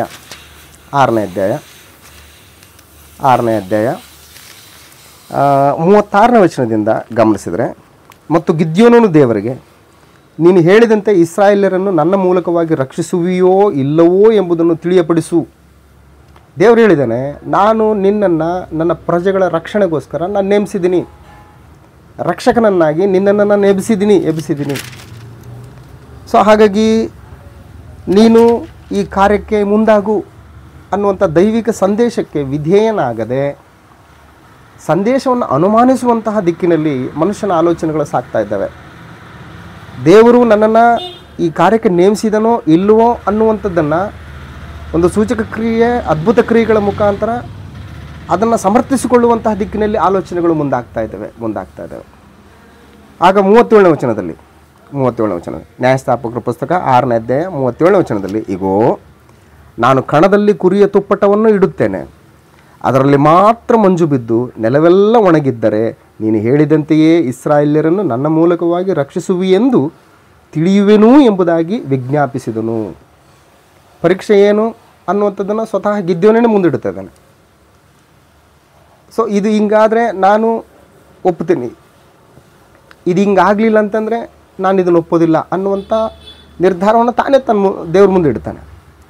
ದೇವರು ಅದನ್ನು ಸ್ವೀಕಾರ ಮಾಡಿಕೊಂಡು ಅದರಂತೆ ಆತನು ನಡೆಸಿಕೊಟ್ಟು ಆತನನ್ನು ಬಲಪಡಿಸ್ತಾನೆ, ಆತನ ಅನುಮಾನಗಳನ್ನು, ಸಂದೇಹಗಳನ್ನು ಹೋಗಲಾಡಿಸ್ತಾನೆ. ಆದರೂ ಕೂಡ 38ನೇ ವಚನದಲ್ಲಿ ಮತ್ತು 39ನೇ ವಚನದಲ್ಲಿ 39ನೇ ವಚನದಲ್ಲಿ ಅವನು ತಿರುಗಿ ದೇವರಿಗೆ, ಸ್ವಾಮಿ, ಸಿಟ್ಟಾಗಬಾರದು, ಇನ್ನೊಂದು ಸಾರಿ ಮಾತಾಡುತ್ತೇನೆ, ಇನ್ನು ಒಂದೇ ಸಾರಿ ಈ ತುಪ್ಪಟದಿಂದ ನಿನ್ನನ್ನು ಪರೀಕ್ಷಿಸುವುದಕ್ಕೆ ಅಪ್ಪಣೆಯಾಗಲಿ. ಈ ತುಪ್ಪಟವು ಮಾತ್ರವೇ ಒಣಗಿದ್ದು ನೆಲದ ಮೇಲೆಲ್ಲ ಹಸಿ ಬಿದ್ದಿರಲಿ ಅಂದನು. ಆ ರಾತ್ರಿ ದೇವರು ಹಾಗೇ ಮಾಡಿದನು, ತುಪ್ಪಟವು ಮಾತ್ರ ಒಣಗಿತ್ತು, ನೆಲದ ಮೇಲೆಲ್ಲ ಹನಿ ಬಿದ್ದಿತ್ತು ಅಂತ ಹೇಳ್ತಾನೆ. ಸೊ ಈ ರೀತಿಯಾದಂಥ ಒಂದು ಅನುಮಾನಗಳು ದೇವರ ವಿಷಯದಲ್ಲಿ ಯಾಕೆ ದೇವರ ವಿಷಯದಲ್ಲಿ ಈ ರೀತಿಯಾದಂಥ ಸಂದೇಹಗಳು, ಅನುಮಾನಗಳು ಯಾವುದೇ ಕಾರಣಕ್ಕೂ ದೇವರನ್ನು ಹಿಂಬಾಲಿಸ್ತಕ್ಕಂಥ ವ್ಯಕ್ತಿಗೆ, ದೇವರ ಮೇಲೆ ವಿಶ್ವಾಸ ಇಡ್ತಕ್ಕಂಥ ವ್ಯಕ್ತಿಗಳಿಗೆ ಇರಬಾರ್ದು. ಸೊ ಹಾಗಾಗಿ ಅಬ್ರಹಾಮ ಇವತ್ತು ನಂಬಿಕೆಗೆ ಮೂಲಪಿತೃ ಅನ್ನುವಂಥ ಒಂದು ವಿಚಾರನ ನಾವೆಲ್ಲರೂ ಕೂಡ ತಿಳ್ಕೊಂಡಿದ್ದೀವಿ ವಾಕ್ಯದ ಮುಖಾಂತರ. ಆದರೆ ಅಬ್ರಹಾಮನ ಒಂದು ವಿಶ್ವಾಸ ಯಾವ ರೀತಿ ಇವರೆಲ್ಲರಿಗಿಂತಲೂ ಹೆಚ್ಚಾಗಿತ್ತು ಅನ್ನುವಂಥದ್ದನ್ನು ಒಂದು ಸಾರಿ ಗಮನಿಸಿದರೆ, ದೇವರು ಆತನನ್ನು ಕರೀತಾನೆ. ನೀನು ನಿನ್ನ ಬಂಧು ಬಳಗವನ್ನು, ನಿನ್ನ ಸ್ವಂತ ಊರನ್ನು ನೀನು ಬಿಟ್ಬಿಟ್ಟು ನಡಿ ಅಂತ ಹೇಳ್ತಾನೆ. ಎಲ್ಲಿಗೆ ಹೋಗ್ಬೇಕೋ ಗೊತ್ತಿಲ್ಲ, ಯಾವ ಪ್ರದೇಶಕ್ಕೆ ಹೋಗ್ಬೇಕೋ ಗೊತ್ತಿಲ್ಲ. ಆದರೂ ಕೂಡ ತನ್ನನ್ನು ಕರೆದಾತನು ನಂಬಿಗಸ್ತನು ಎಂಬುದಾಗಿ ನಂಬಿ ಆತನು ಹೊರಟು ಬಿಡ್ತಾನೆ. ಅಷ್ಟು ಮಾತ್ರವಲ್ಲದೆ ದೇವರಿಂದ ಶ್ರೇಷ್ಠವಾದಂಥ ವಾಗ್ದಾನಗಳನ್ನು ಹೊಂದಿರ್ತಾನೆ. ಆದಿಕಾಂಡ ಪುಸ್ತಕ 12ನೇ ಅಧ್ಯಾಯದಲ್ಲಿ ನಿನ್ನನ್ನು ಹರಸುವವರನ್ನು ಹರಿಸ್ತೀನಿ, ನಿನ್ನನ್ನು ಶಪಿಸುವವರನ್ನು ಶಪಿಸ್ತೀನಿ, ನಿನ್ನ ಸಂತತಿಯ ಮುಖಾಂತರ ಇಡೀ ಲೋಕದ ಎಲ್ಲ ಕುಲ ಭಾಷೆ ಜನಾಂಗಗಳವರನ್ನು ನಾನು ಆಶೀರ್ವಾದ ಮಾಡ್ತೀನಿ ಅಂತ ಹೇಳ್ತಾನೆ. ಆ ಮಾತನ್ನು ನಂಬುತ್ತಾನೆ. ಎಲ್ಲಿವರೆಗೂ ನಂಬ್ತಾನೆ ಅಂತಂದರೆ, ಆ ಮಾತನ್ನು ನಾನು ನನ್ನ ಜೀವಿತದಲ್ಲಿ ಯಾವುದೇ ಕಾರಣಕ್ಕೂ ಹೊಂದುವುದಕ್ಕೆ ಅವಕಾಶ ಇಲ್ಲ ಅನ್ನುವಂಥ ಪರಿಸ್ಥಿತಿ ಎದುರಾದಾಗ್ಯೂ ಕೂಡ ಆ ಮಾತನ್ನು ನಂಬುತ್ತಾನೆ. ಆ ಮಾತನ್ನು ನಂಬುವುದಕ್ಕೆ ಅವಕಾಶನೇ ಇಲ್ಲದಂಥ ಪರಿಸ್ಥಿತಿಗಳು ಬರ್ತವೆ. ಆದರೂ ಕೂಡ ಆತ ನಂಬಿಕೆಯನ್ನು ಬಿಟ್ಕೊಡಲ್ಲ. ಆ ನಂಬಿಕೆಯನ್ನು ನಂಬುತ್ತಾನೆ, ದೃಢವಾಗಿ ನಂಬುತ್ತಾನೆ. ರೋಮಾಪುರದವ್ರಿಗೆ ಬರೆದ ಪತ್ರಿಕೆ 4ನೇ ಅಧ್ಯಾಯದಲ್ಲಿ ಈ ವಿಷಯವನ್ನು ನಾವು ಗಮನಿಸ್ತೇವೆ. ರೋಮಾಪುರದವ್ರಿಗೆ ಬರೆದ ಪತ್ರಿಕೆ 4ನೇ ಅಧ್ಯಾಯ ರೋಮಾಪುರದವ್ರಿಗೆ ಬರೆದ ಪತ್ರಿಕೆ 4ನೇ ಅಧ್ಯಾಯ ವಚನ 17ರಿಂದ, ನಾನು ನಿನ್ನನ್ನು ಅನೇಕ ಜನಾಂಗಗಳಿಗೆ ಮೂಲಪಿತೃವಾಗಿ ನೇಮಿಸಿದ್ದೇನೆಂದು ಶಾಸ್ತ್ರದಲ್ಲಿ ಬರೆದಿರುವ ಪ್ರಕಾರ ಅಬ್ರಹಾಮನು ನಮ್ಮೆಲ್ಲರಿಗೂ ದೇವರ ಸನ್ನಿಧಿಯಲ್ಲಿ ಮೂಲಪಿತೃವಾಗಿದ್ದಾನೆ. ದೇವರು ಸತ್ತವರನ್ನು ಬದುಕಿಸುವವನಾಗಿಯೂ ಇಲ್ಲದ್ದನ್ನು ಇರುವುದಾಗಿ ಕರೆಯುವವನಾಗಿಯೂ ಇದ್ದಾನೆಂದು ಅಬ್ರಹಾಮನು ನಂಬಿದನು. ನೆಕ್ಸ್ಟ್ ಇದೆ ಪಾಯಿಂಟ್, ವೆರಿ ಇಂಪಾರ್ಟೆಂಟ್ ಪಾಯಿಂಟ್. 18ನೇ ವಚನದಲ್ಲಿ, ನಿನ್ನ ಸಂತಾನವು ನಕ್ಷತ್ರಗಳಷ್ಟಾಗುವುದು ಎಂಬುದಾಗಿ ತನಗೆ ಹೇಳಲ್ಪಟ್ಟ ಮಾತು ನೆರವೇರುವುದಕ್ಕೆ ಮಾರ್ಗ ತೋರದೆ ಇರುವುದರಿಂದ ಅಬ್ರಹಾಮನು ತಾನು ಅನೇಕ ಜನಾಂಗಗಳಿಗೆ ಮೂಲಪಿತೃವಾಗುವೆನೆಂಬ ನಿರೀಕ್ಷೆಗೆ ಆಸ್ಪದವಿಲ್ಲದಿರುವಾಗಲೂ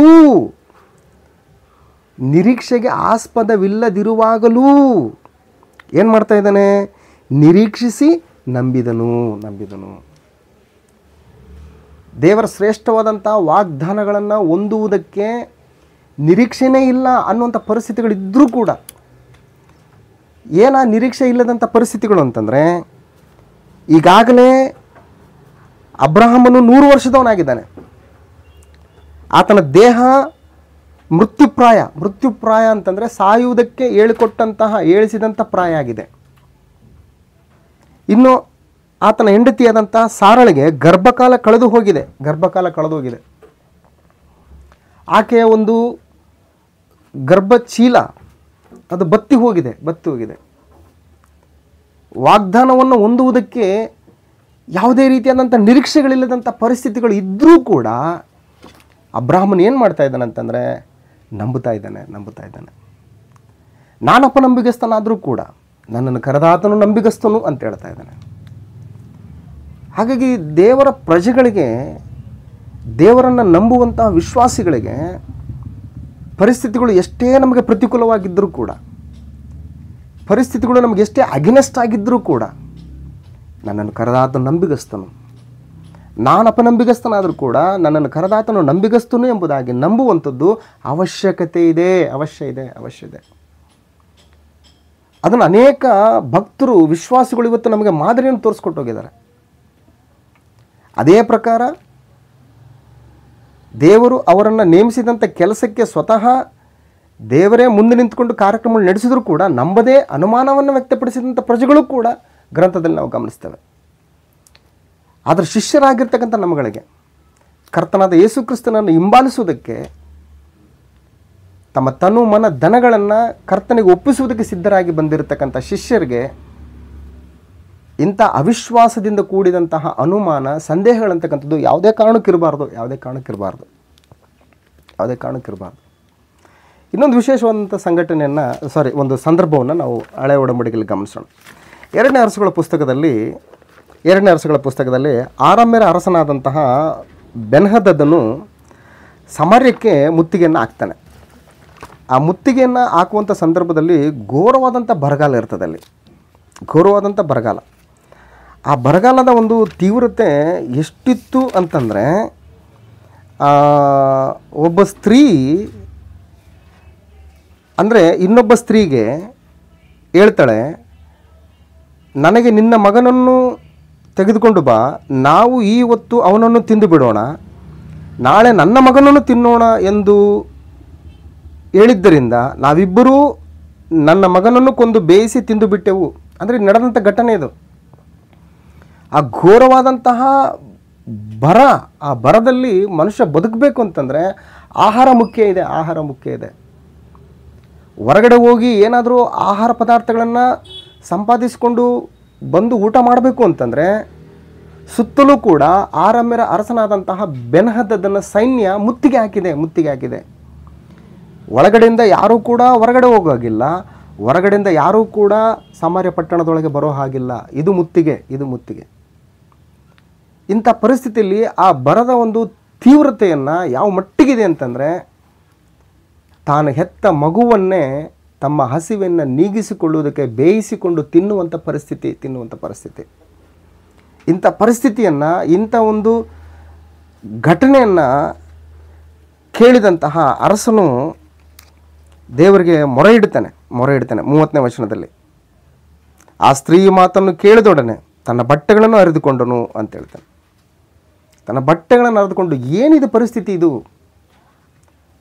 ಇಂಥ ಒಂದು ಸ್ಥಿತಿನ ಅಂದರೆ ಈ ರೀತಿಯಾದಂಥ ಒಂದು ಘೋರವಾದಂಥ ಬರದ ತೀವ್ರತೆ ಒಬ್ಬ ಅರಸನ ಬಟ್ಟೆಯನ್ನು ಹರಿದುಕೊಳ್ಳುವಂತಹ ಸ್ಥಿತಿಗೆ, ಗೋಣಿತಟ್ಟನ್ನು ಒದ್ದುಕೊಂಡು ದೇವರಿಗೆ ಪ್ರಾರ್ಥಿಸುವಂತಹ ಸ್ಥಿತಿಗೆ ಇವತ್ತು ತಗೊಂಡೋಗಿದೆ ಅಂತಂದರೆ ಅದರ ತೀವ್ರತೆ ಎಷ್ಟಿದೆ ಅಂತ ಒಂದು ಸಾರಿ ಆಲೋಚನೆ ಮಾಡಿ. ಇಂಥ ಸಂದರ್ಭದಲ್ಲಿ ದೇವರು ತನ್ನ ಪ್ರವಾದಿ ಸೇವಕನಾದಂತಹ ಎಲೀಷನ ಮುಖಾಂತರ ಒಂದು ಸಂದೇಶವನ್ನು ರವಾನೆ ಮಾಡ್ತಾನೆ. 7ನೇ ಅಧ್ಯಾಯ, 2ನೇ ಅರಸುಗಳ ಪುಸ್ತಕ 7ನೇ ಅಧ್ಯಾಯ. ಆಗ ಎಲೀಷನು ಅವನಿಗೆ, ಯೆಹೋವನ ವಾಕ್ಯವನ್ನು ಕೇಳು, ಆತನು ನಾಳೆ ಇಷ್ಟು ಹೊತ್ತಿಗೆ ಸಮಾರ್ಯ ಪಟ್ಟಣದ ಬಾಗಲಿನಲ್ಲಿ ಗೋಧಿ ಹಿಟ್ಟು ರೂಪಾಯಿಗೆ 12 ಸೇರಿನಂತೆಯೂ ಜವೆಗೋಧಿಯು 24 ಸೇರಿನಂತೆಯೂ ಮಾರಲ್ಪಡುವವು ಅನ್ನುತ್ತಾನೆ ಎಂದು ಹೇಳಿದನು. ಇದನ್ನು ಕೇಳಿ ಅರಸನ ಹಸ್ತಕನಾದ ಸರದಾರನು ಅಂದರೆ ಬಲಗೈ ಬಂಟ, ಅರಸನ ಹತ್ತಿರದಲ್ಲಿರ್ತಕ್ಕಂಥ ಒಬ್ಬ ಸರದಾರ ಏನಂತನಂತಂದರೆ, ದೇವರ ಮನುಷ್ಯನಿಗೆ, ಯೆಹೋವನು ಆಕಾಶದಲ್ಲಿ ದ್ವಾರಗಳನ್ನು ಮಾಡಿದರೂ, ಅಂಡರ್ಲೈನ್ ಮಾಡ್ಕೊಳ್ಳಿ ಮಾತನ್ನು, ಅವನ ಒಂದು ಅವಿಶ್ವಾಸ, ಅವನ ಸಂದೇಹ, ಅವನ ಅನುಮಾನ ಎಷ್ಟು ಪೀಕ್ ಲೆವೆಲ್ಗೆ ಹೋಗಿದೆ ಅಂತಂದರೆ, ಯೆಹೋವನು ಆಕಾಶದಲ್ಲಿ ದ್ವಾರಗಳನ್ನು ಮಾಡಿದರೂ ಇದು ಸಂಭವಿಸಲಾರದು ಅಂತ ಹೇಳ್ತಾನೆ. ಅಂದರೆ ಈಗಾಗಲೇ ತನ್ನ ಕಣ್ಣ ಮುಂದಿರ್ತಕ್ಕಂತಹ ಆ ಪರಿಸ್ಥಿತಿಯಿಂದ ತಪ್ಪಿಸುವುದಕ್ಕೆ ಭೂಮಿ ಆಕಾಶಗಳನ್ನುಂಟು ಮಾಡಿದಂತಹ ದೇವರ ಕೈಯಿಂದನೂ ಸಾಧ್ಯ ಇಲ್ಲ ಅನ್ನುವಂತಹ ನಿರ್ಧಾರಕ್ಕೆ ಅವನ ಆಲೋಚನೆಗಳು ಬರ್ತಾ ಇದ್ದಾವೆ ಅಂತಂದರೆ, ವಾಸ್ತವಿಕದಲ್ಲಿ ಕಣ್ಣು ಮುಂದೆ ನಡೀತಕ್ಕಂತಹ ಘಟನೆಗಳ ಒಂದು ತೀವ್ರತೆ ಎಷ್ಟಿದೆ ಅಂತಕ್ಕಂಥದ್ದನ್ನು ಒಂದು ಸಾರಿ ಆಲೋಚನೆ ಮಾಡಬೇಕಾಗತ್ತೆ. ಸೊ ಇಂತಹ ಯಾವುದೇ ಪರಿಸ್ಥಿತಿಗಳು ಶಿಷ್ಯರಿಗೆ ಬಂದಂಥ ಸಂದರ್ಭದಲ್ಲಿ ಕೂಡ ಇಂಥ ಆಲೋಚನೆ ಯಾವುದೇ ಕಾರಣಕ್ಕೂ ಶಿಷ್ಯರಿಗೆ ಬರಬಾರ್ದು. ಯಾಕಂದರೆ ದೇವರ ಶಕ್ತಿ ಸಾಮರ್ಥ್ಯಗಳ ಮೇಲೆ ಅನುಮಾನವನ್ನು ವ್ಯಕ್ತಪಡಿಸ್ತಕ್ಕಂಥವನು, ದೇವರ ಶಕ್ತಿ ಸಾಮರ್ಥ್ಯಗಳ ಮೇಲೆ ಸಂದೇಹನ ವ್ಯಕ್ತಪಡಿಸ್ತಕ್ಕಂಥಾತನು ದೇವರಿಗೆ ಯೋಗ್ಯನಲ್ಲ. ಅಬ್ರಹಾಮನು ನಿರೀಕ್ಷೆಗೆ ಆಸ್ಪದ ಇಲ್ಲದೇ ಇದ್ದರೂ ಕೂಡ ಆತನು ನಂಬಿ ವಾಗ್ದಾನಗಳನ್ನು ನಾನು ಒಂದೇ ಹೊಂದುತ್ತೀನಿ ಅನ್ನುವಂತಹ ಒಂದು ನಂಬಿಕೆಯನ್ನು ವ್ಯಕ್ತಪಡಿಸ್ತಾನಂತಂದರೆ, ಇವತ್ತು ನಾವು ಅಬ್ರಹಾಮನ ಸಂತತಿಯವರಲ್ವಾ, ಕರ್ತನಾದ ಯೇಸು ಕ್ರಿಸ್ತನು ಆ ಸಂತತಿಯಿಂದಲೇ ಬಂದ ಅಂತಂದನಲ್ವಾ, ನಾವೆಲ್ಲರೂ ಆ ಸಂತತಿಗೆ ಸೇರಿದವರಲ್ವಾ. ಆತ್ಮ ಸಂಬಂಧವಾಗಿ ಕ್ರಿಸ್ತನನ್ನು ಅಂಗೀಕರಿಸಿಕೊಂಡು ನಮ್ಮ ಪಾಪಗಳನ್ನು ತೊಳೆದುಕೊಂಡು ನೀತಿಗೆ ದಾಸರಾಗೋದಕ್ಕೋಸ್ಕರ, ಸತ್ಕಾರ್ಯಗಳನ್ನು ಆಸಕ್ತಿಯಿಂದ ನಡೆಸಬೇಕು ಅಂತೇಳಿ, ಮೇಲಿರುವಂಥವುಗಳ ಮೇಲೆ ಮನಸ್ಸಿಡಬೇಕು ಅಂತೇಳಿ, ಭೂ ಸಂಬಂಧವಾದಂಥವುಗಳಲ್ಲಿ ಭರವಸೆವಿಲ್ಲದವರಾಗಿ ಕ್ರಿಸ್ತನ ಹೆಜ್ಜೆ ಜಾಡನ್ನು ಅನುಸರಿಸ್ತೀನಿ ಅಂತೇಳಿ ಬಂದಂತಹ ಶಿಷ್ಯರಿಗೆ ಈ ರೀತಿಯಾದಂತಹ ಸಂದೇಹಗಳು ತಕ್ಕದ್ದಲ್ಲ. ಅರಸನ ಹಸ್ತಕನಾದಂತಹ ಸರದಾರನ ಹೇಳ್ತಕ್ಕಂಥ ಮಾತು, ದೇವರ ಮನುಷ್ಯನಿಗೆ ಯೆಹೋವನು ಆಕಾಶದಲ್ಲಿ ದ್ವಾರಗಳನ್ನು ಮಾಡಿದರೂ ಇದು ಸಂಭವಿಸಲಾರದು ಅನ್ನಲು, ಎಲೀಷನು ಅವನಿಗೆ ಅದು ಸಂಭವಿಸುವುದನ್ನು ನೀನು ಕಣ್ಣಾರೆ ಕಾಣುವೆ, ಆದರೆ ಅದನ್ನು ಅನುಭವಿಸುವುದಿಲ್ಲ. ದೇವರ ಶಕ್ತಿ ಸಾಮರ್ಥ್ಯಗಳ ಮೇಲೆ ಸಂದೇಹ, ಅನುಮಾನ ಅಂತಕ್ಕಂಥದ್ದು ಅದು ಬಹಳ ದೇವರು ಅಸಹಿಸಿಕೊಳ್ತಕ್ಕಂಥ ಒಂದು ಆಲೋಚನೆ. ಅದು ದೇವರು ಕಡಾಖಂಡಿತವಾಗಿ ಇಷ್ಟಪಡದೇ ಇರತಕ್ಕಂಥ ಒಂದು ಆಲೋಚನೆ, ಅದು ಅನುಮಾನ ಅಂತಕ್ಕಂಥದ್ದು. ಸೊ ಹಾಗಾಗಿ ಪರಿಸ್ಥಿತಿಗಳು ಹಿಂಗಿದ್ದಾವೆ. ಇನ್ನು ಅನೇಕ ಉದಾಹರಣೆಗಳನ್ನು ಬೈಬಲಲ್ಲಿ ನಾವು ಗಮನಿಸ್ಬೋದು. ಮೋಶೆಯ ಜೀವಿತ ಚರಿತ್ರೆಯನ್ನು ತೊಗೊಂಡು ಬಂದರೆ, ಇಸ್ರಾಯೇಲ್ ಪ್ರಜೆಗಳನ್ನು ಐಗುಪ್ತ ದೇಶದಲ್ಲಿ ಹೆಚ್ಚು ಕಡಿಮೆ 430 ವರ್ಷಗಳ ಕಾಲ ದಾಸತ್ವದಲ್ಲಿದ್ದರು ಅವರು. ಆ ದಾಸತ್ವ ಯಾವ ರೀತಿ ಇತ್ತು ಅಂತಂದರೆ, ಕಬ್ಬಿಣವನ್ನು ಕರಗಿಸುವಂಥ ಕುಲುಮೆಯೋಪಾದಿಯಲ್ಲಿ ಅಂತ ಹೇಳ್ತಾನೆ. ಕಬ್ಬಿಣವನ್ನು ಕರಗಿಸುವಂಥ ಕುಲುಮೆಯೋಪಾದಿಯಲ್ಲಿದ್ದಂತಹ ಸ್ಥಿತಿಯಿಂದ ಅವರನ್ನು ಸ್ವತಂತ್ರರನ್ನಾಗಿ ಮಾಡಿ, ಹಾಲು ಜೇನು ಅರಿಯುವಂತಹ ವಾಗ್ದತ್ತ ದೇಶಕ್ಕೆ ಅವರನ್ನು ನಡೆಸಿ ಹೋಗ್ತಕ್ಕಂಥ ಪ್ರಕ್ರಿಯೆ ಕಾರ್ಯಗತಗೊಳಿಸ್ತಾ ಇದ್ದಾರೆ ದೇವರು. ಐಗುಪ್ತ ದೇಶದಿಂದ ಹೊರಬಂದಂಥ ಸಂದರ್ಭದಲ್ಲಿ ಮುಂದುಗಡೆ ಕೆಂಪು ಸಮುದ್ರ ಇದೆ, ಹಿಂದುಗಡೆ ಫರೋಹನ ಸೈನ್ಯ ಪುನಃ ಅವ್ರನ್ನ ಬೆನ್ನಟ್ತಾ ಇದ್ದೇವೆ, ಪುನಃ ಅವ್ರನ್ನ ತಗೊಂಡೋಗಿ ದಾಸತ್ವಕ್ಕೆ ಸೇರಿಸ್ಬೇಕಂತೇಳಿ. ಇಂಥ ಸಂದರ್ಭದಲ್ಲಿ ದೇವರು ಅವರ ಪಕ್ಷದಲ್ಲಿ ಇದ್ದುಕೊಂಡು ಕೆಂಪು ಸಮುದ್ರವನ್ನು ಇಬ್ಬಾಗ ಮಾಡಿ ಒಣನೆಲದಲ್ಲಿ ಅವರನ್ನು ನಡೆಸ್ಕೊಂಡು ಹೋದಂತಹ ದೇವರ ಶಕ್ತಿ ಸಾಮರ್ಥ್ಯಗಳು ಅವರ ಜೀವಿತದ ಅನುಭವದಲ್ಲಿದ್ದಾವೆ. ಇವತ್ತು ನಾವು ಜಸ್ಟ್ ಇವುಗಳನ್ನ ಕೇಳ್ತಾ ಇದ್ದೀವಿ ಅಷ್ಟೇ. ನಾವು ಕಣ್ಣಾರೆ ಅವುಗಳನ್ನು ಕಂಡಿಲ್ಲ, ನಾವು ಅವುಗಳನ್ನ ಅನುಭವಿಸಿಲ್ಲ. ನಾವು ಕಣ್ಣಾರೆ ಕಾಣದೇ ಇದ್ದರೂ ಕೂಡ, ಅವುಗಳ ಅನುಭವ ನಮ್ಮ ಜೀವಿತದಲ್ಲಿ ಇಲ್ಲದೇ ಇದ್ದರೂ ಕೂಡ, ಇವತ್ತು ಶಿಷ್ಯರ ಕೆಲಸ ನಂಬುವಂಥದ್ದು. ಅದಕ್ಕೆ ನೋಡಿ ನಂಬುವವನಿಗಿಂತ ನೋಡದೇ ನಂಬುವವನು ಧನ್ಯನು ಎಂಬುದಾಗಿ ಕರ್ತನಾದ ಯೇಸು ಕ್ರಿಸ್ತನು ಹೇಳ್ತಾನೆ. ಹಾಗಾಗಿ ಶಿಷ್ಯರಿಗೆ ಯಾವುದೇ ಕಾರಣಕ್ಕೂ ಕೂಡ ಪರಿಸ್ಥಿತಿಗಳು ಎಷ್ಟೇ ಪ್ರತಿಕೂಲವಾಗಿದ್ದರೂ ಕೂಡ ಅನುಮಾನ ಅಂತಕ್ಕಂಥದ್ದು, ಸಂದೇಹ ಅಂತಕ್ಕಂಥದ್ದು ಶಿಷ್ಯರಿಗೆ ತಕ್ಕದ್ದಲ್ಲ. ದೇವರ ಶಕ್ತಿ ಸಾಮರ್ಥ್ಯಗಳ ವಿಷಯದಲ್ಲಿ ಅನುಮಾನವನ್ನು ವ್ಯಕ್ತಪಡಿಸ್ತಕ್ಕಂಥವನು ದೇವರನ್ನು ಭಾಳ ಕೀಳಾಗಿ ನೋಡ್ತಕ್ಕಂಥ ಆಲೋಚನೆಯನ್ನು ಹೊಂದಿದವನಾಗಿರ್ತಾನೆ. ಸೊ ಹಾಗಾಗಿ ಶಿಷ್ಯರಿಗೆ ಇದು ತಕ್ಕದ್ದಲ್ಲ. ಇಂಥ ಒಂದು ಪರಿಸ್ಥಿತಿಯಲ್ಲಿ ದೇವರು ತನ್ನ ಪ್ರಜೆಗಳನ್ನು ಅರಣ್ಯದಲ್ಲಿ ನಡೆಸ್ತಾ ಇದ್ದಾನೆ. ಕೆಂಪು ಸಮುದ್ರವನ್ನು ದಾಟಿಸಿದ್ದಾನೆ, ಅರಣ್ಯದಲ್ಲಿ ನಡೆಸ್ತಾ ಇದ್ದಾನೆ. ಇದುವರೆಗೂ ಕೂಡ ಆ ಅರಣ್ಯದಲ್ಲಿ ಯಾವ ಒಬ್ಬ ಮನುಷ್ಯನು ಕೂಡ ನಡೆದು ಹೋದಂತಹ ಒಂದು ಮಾರ್ಗಗಳಿಲ್ಲ. ಅಂಥ ಒಂದು ಅರಣ್ಯದಲ್ಲಿ ನಡೆಸ್ಕೊಂಡು ಹೋಗ್ತಾ ಇದ್ದಾನೆ. ಆಕಾಶದಿಂದ ಅವರ ಒಂದು ಭೌತಿಕವಾದಂಥ ಹಸಿವೆಯನ್ನು ನೀಗಿಸುವುದಕ್ಕೋಸ್ಕರ ಮನ್ನನ್ನು ಸುರಿಸ್ತಾ ಇದ್ದಾನೆ. ಅಷ್ಟು ಮಾತ್ರವಲ್ಲದೆ ಆ ಒಂದು ಅರಣ್ಯದಲ್ಲಿ ವಿಪರೀತವಾದಂತಹ ಬಿಸಿಲು, ಆ ಒಂದು ಜಳಕ್ಕೆ ತನ್ನ ಮಕ್ಕಳು, ತನ್ನ ಪ್ರಜೆಗಳು ಬಾಡಿ ಹೋಗಬಾರ್ದೆಂಬುದಾಗಿ ಮೇಘಸ್ತಂಭವನ್ನು ಆತನು ಅನುಗ್ರಹಿಸ್ತಾ ಇದ್ದಾನೆ. ರಾತ್ರಿಯ ಸಮಯದಲ್ಲಿ ಅವರಿಗೆ ಬೆಳಕು ಬೇಕಂತೇಳಿ ಅಗ್ನಿಸ್ತಂಭವನ್ನು ಏರ್ಪಾಡು ಮಾಡ್ತಾ ಇದ್ದಾನೆ. ಈ ರೀತಿಯಾದಂಥ ವ್ಯವಸ್ಥೆಯಲ್ಲಿ ತನ್ನ ಶಕ್ತಿ ಸಾಮರ್ಥ್ಯಗಳನ್ನು ಅವರ ಜೀವಿತಕ್ಕೆ ಅನುಭವದಕ್ಕೆ ತಂದು ಅವ್ರು ನಡೆಸ್ಕೊಂಡು ಹೋಗ್ತಾ ಇದ್ದಾನೆ. ಇವೆಲ್ಲವನ್ನು ಕಣ್ಣಾರೆ ಕಂಡು ಅವರ ಜೀವಿತದಲ್ಲಿ ಅನುಭವಿಸಿದಂತಹ ಪ್ರಜೆಗಳು ಯಾವುದೇ ಕಾರಣಕ್ಕೂ ಪರಿಸ್ಥಿತಿಗಳು ಎಷ್ಟೇ ಪ್ರತಿಕೂಲವಾಗಿದ್ದರೂ ಕೂಡ ಅವರಲ್ಲಿ ಅನುಮಾನ ಅಂತಕ್ಕಂಥದ್ದು, ಸಂದೇಹ ಅಂತಕ್ಕಂಥದ್ದು ಬರಬಾರ್ದು. ಆದರೆ ಅವ್ರ ಪರಿಸ್ಥಿತಿಗಳು ಹೆಂಗಿದಾವೆ ಅಂತಂದರೆ, ಅವ್ರು ನಮಗೆ ಮಾಂಸ ಬೇಕು ಅಂತೇಳಿ ಆಸೆಯನ್ನು ವ್ಯಕ್ತಪಡಿಸ್ತಾರೆ. ಮೋಶೆಗೆ ಮನ್ನಾ ತಿಂದು ಸಾಕಾಯಿತು, ನಮಗೆ ಮಾಂಸ ಬೇಕು ಅಂತ ಹೇಳ್ತಾರೆ. ಮಾಂಸ ಬೇಕು ಅಂದಾಗ ಪರಿಸ್ಥಿತಿಗಳು ಹೆಂಗಾಗ್ತವೆ, ಸಂದರ್ಭಗಳು ಏನೇನು ಬರ್ತವೆ, ಯಾವ್ಯಾವ ಮಾತುಗಳು ಬರ್ತವೆ ಅನ್ನೋದನ್ನು ಒಂದು ಸಾರಿ ಗಮನಿಸೋಣ. ಅರಣ್ಯಕಾಂಡ ಪುಸ್ತಕ 11ನೇ ಅಧ್ಯಾಯದಲ್ಲಿ, ಅರಣ್ಯಕಾಂಡ 11ನೇ ಅಧ್ಯಾಯ 21ನೇ ವಚನದಲ್ಲಿ ಆ, 18ನೇ ವಚನದಿಂದ ಗಮನಿಸೋಣ. ಅದಲ್ಲದೆ ಇಸ್ರಾಯೇಲ್ಯರಿಗೆ ಹೀಗೆ ಹೇಳು, ನಾಳೆಗೆ ನಿಮ್ಮನ್ನು ಶುದ್ಧಪಡಿಸಿಕೊಳ್ಳ್ರಿ, ನಾಳೆ ನಿಮಗೆ ಮಾಂಸಾಹಾರವು ದೊರೆಯುವುದು. ನೀವು ಯೆಹೋವನಿಗೆ ಕೇಳಿಸುವಂತೆ ನಮಗೆ ಮಾಂಸವನ್ನು ಕೊಡುವವರೇ ಇಲ್ಲ. ಐಗುಪ್ತ ದೇಶದಲ್ಲಿ ಎಷ್ಟೋ ಸುಖವಾಗಿದ್ದೇವಲ್ಲ ಎಂದು ಅಳುತ್ತಾ ಹೇಳಿದ್ದರಿಂದ ಯೆಹೋವನೇ ನಿಮಗೆ ಮಾಂಸವನ್ನು ತಿನ್ನಲಿಕ್ಕೆ ಕೊಡುವನು. ನಿಮ್ಮ ಮಧ್ಯದಲ್ಲಿರುವ ಯೆಹೋವನನ್ನು ನೀವು ಉಲ್ಲಂಘಿಸಿ, ಅಯ್ಯೋ ನಾವು ಐಗುಪ್ತ ದೇಶವನ್ನು ಬಿಟ್ಟು ಬಂದದ್ದು ಮೋಸವಾಯಿತೆಂದು ಆತನ ಮುಂದೆ ಅತ್ತದ್ದರಿಂದ ನೀವು 1 ದಿನವಲ್ಲ, 2 ದಿನವಲ್ಲ, 5 ದಿನವಲ್ಲ, 10 ದಿನವಲ್ಲ, 20 ದಿನವಲ್ಲ, ಪೂರಾ 1 ತಿಂಗಳು ಮಾಂಸವನ್ನು ಊಟ ಮಾಡುವಿರಿ. ಅದು ಓಕರಿಕೆಯಾಗಿ ನಿಮ್ಮ ಮೂಗಿನಲ್ಲಿ ಹೊರಟು ನಿಮಗೆ ಅಸಹ್ಯವಾಗುವ ತನಕ ಅದನ್ನು ಊಟ ಮಾಡುವಿರಿ ಅಂದನು ಅಂತ ಹೇಳ್ತಾನೆ. ದೇವರು ಹೇಳ್ತಾ ಇದ್ದಾನೆ ಮೋಶೆಗೆ ಇದನ್ನು. 21ನೇ ವಚನದಲ್ಲಿ, ಅದಕ್ಕೆ ಮೋಶೆ, ನನ್ನ ಸಂಗಡ ಇರುವ ಜನರು 6 ಲಕ್ಷ ಕಾಲಾಳುಗಳು.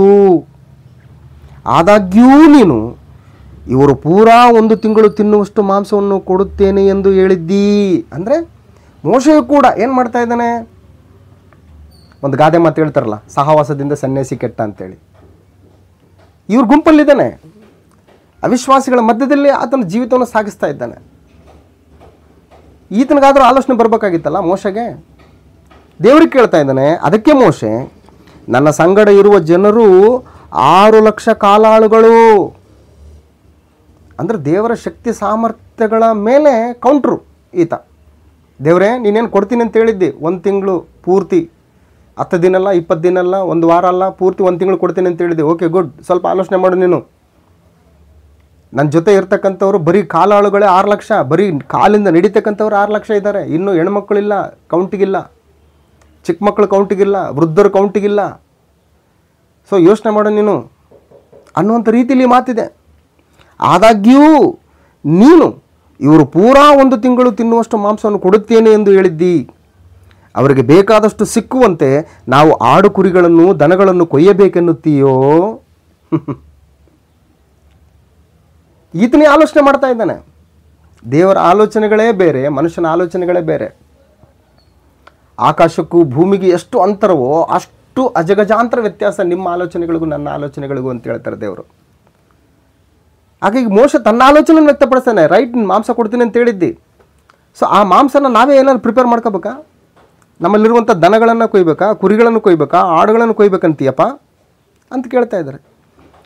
ಸೊ ಇಷ್ಟು ಮಾತ್ರ ಅಲ್ಲದೇ ಇವೇನೂ ಆಗಲಿಲ್ಲ, ಇಷ್ಟು ಎಲ್ಲ ಸಾಕಾಗಲ್ಲ ಬಿಡು, 1 ತಿಂಗಳು ಈ ಫುಡ್ಡು ಇಷ್ಟು ಜನರಿಗೆ ಈ ದನ, ನಮ್ಮಲ್ಲಿರ್ತಕ್ಕಂಥ ಆಡು ಕುರಿ ದನಗಳು ಇವು ಸರಿ ಹೋಗಲ್ಲ.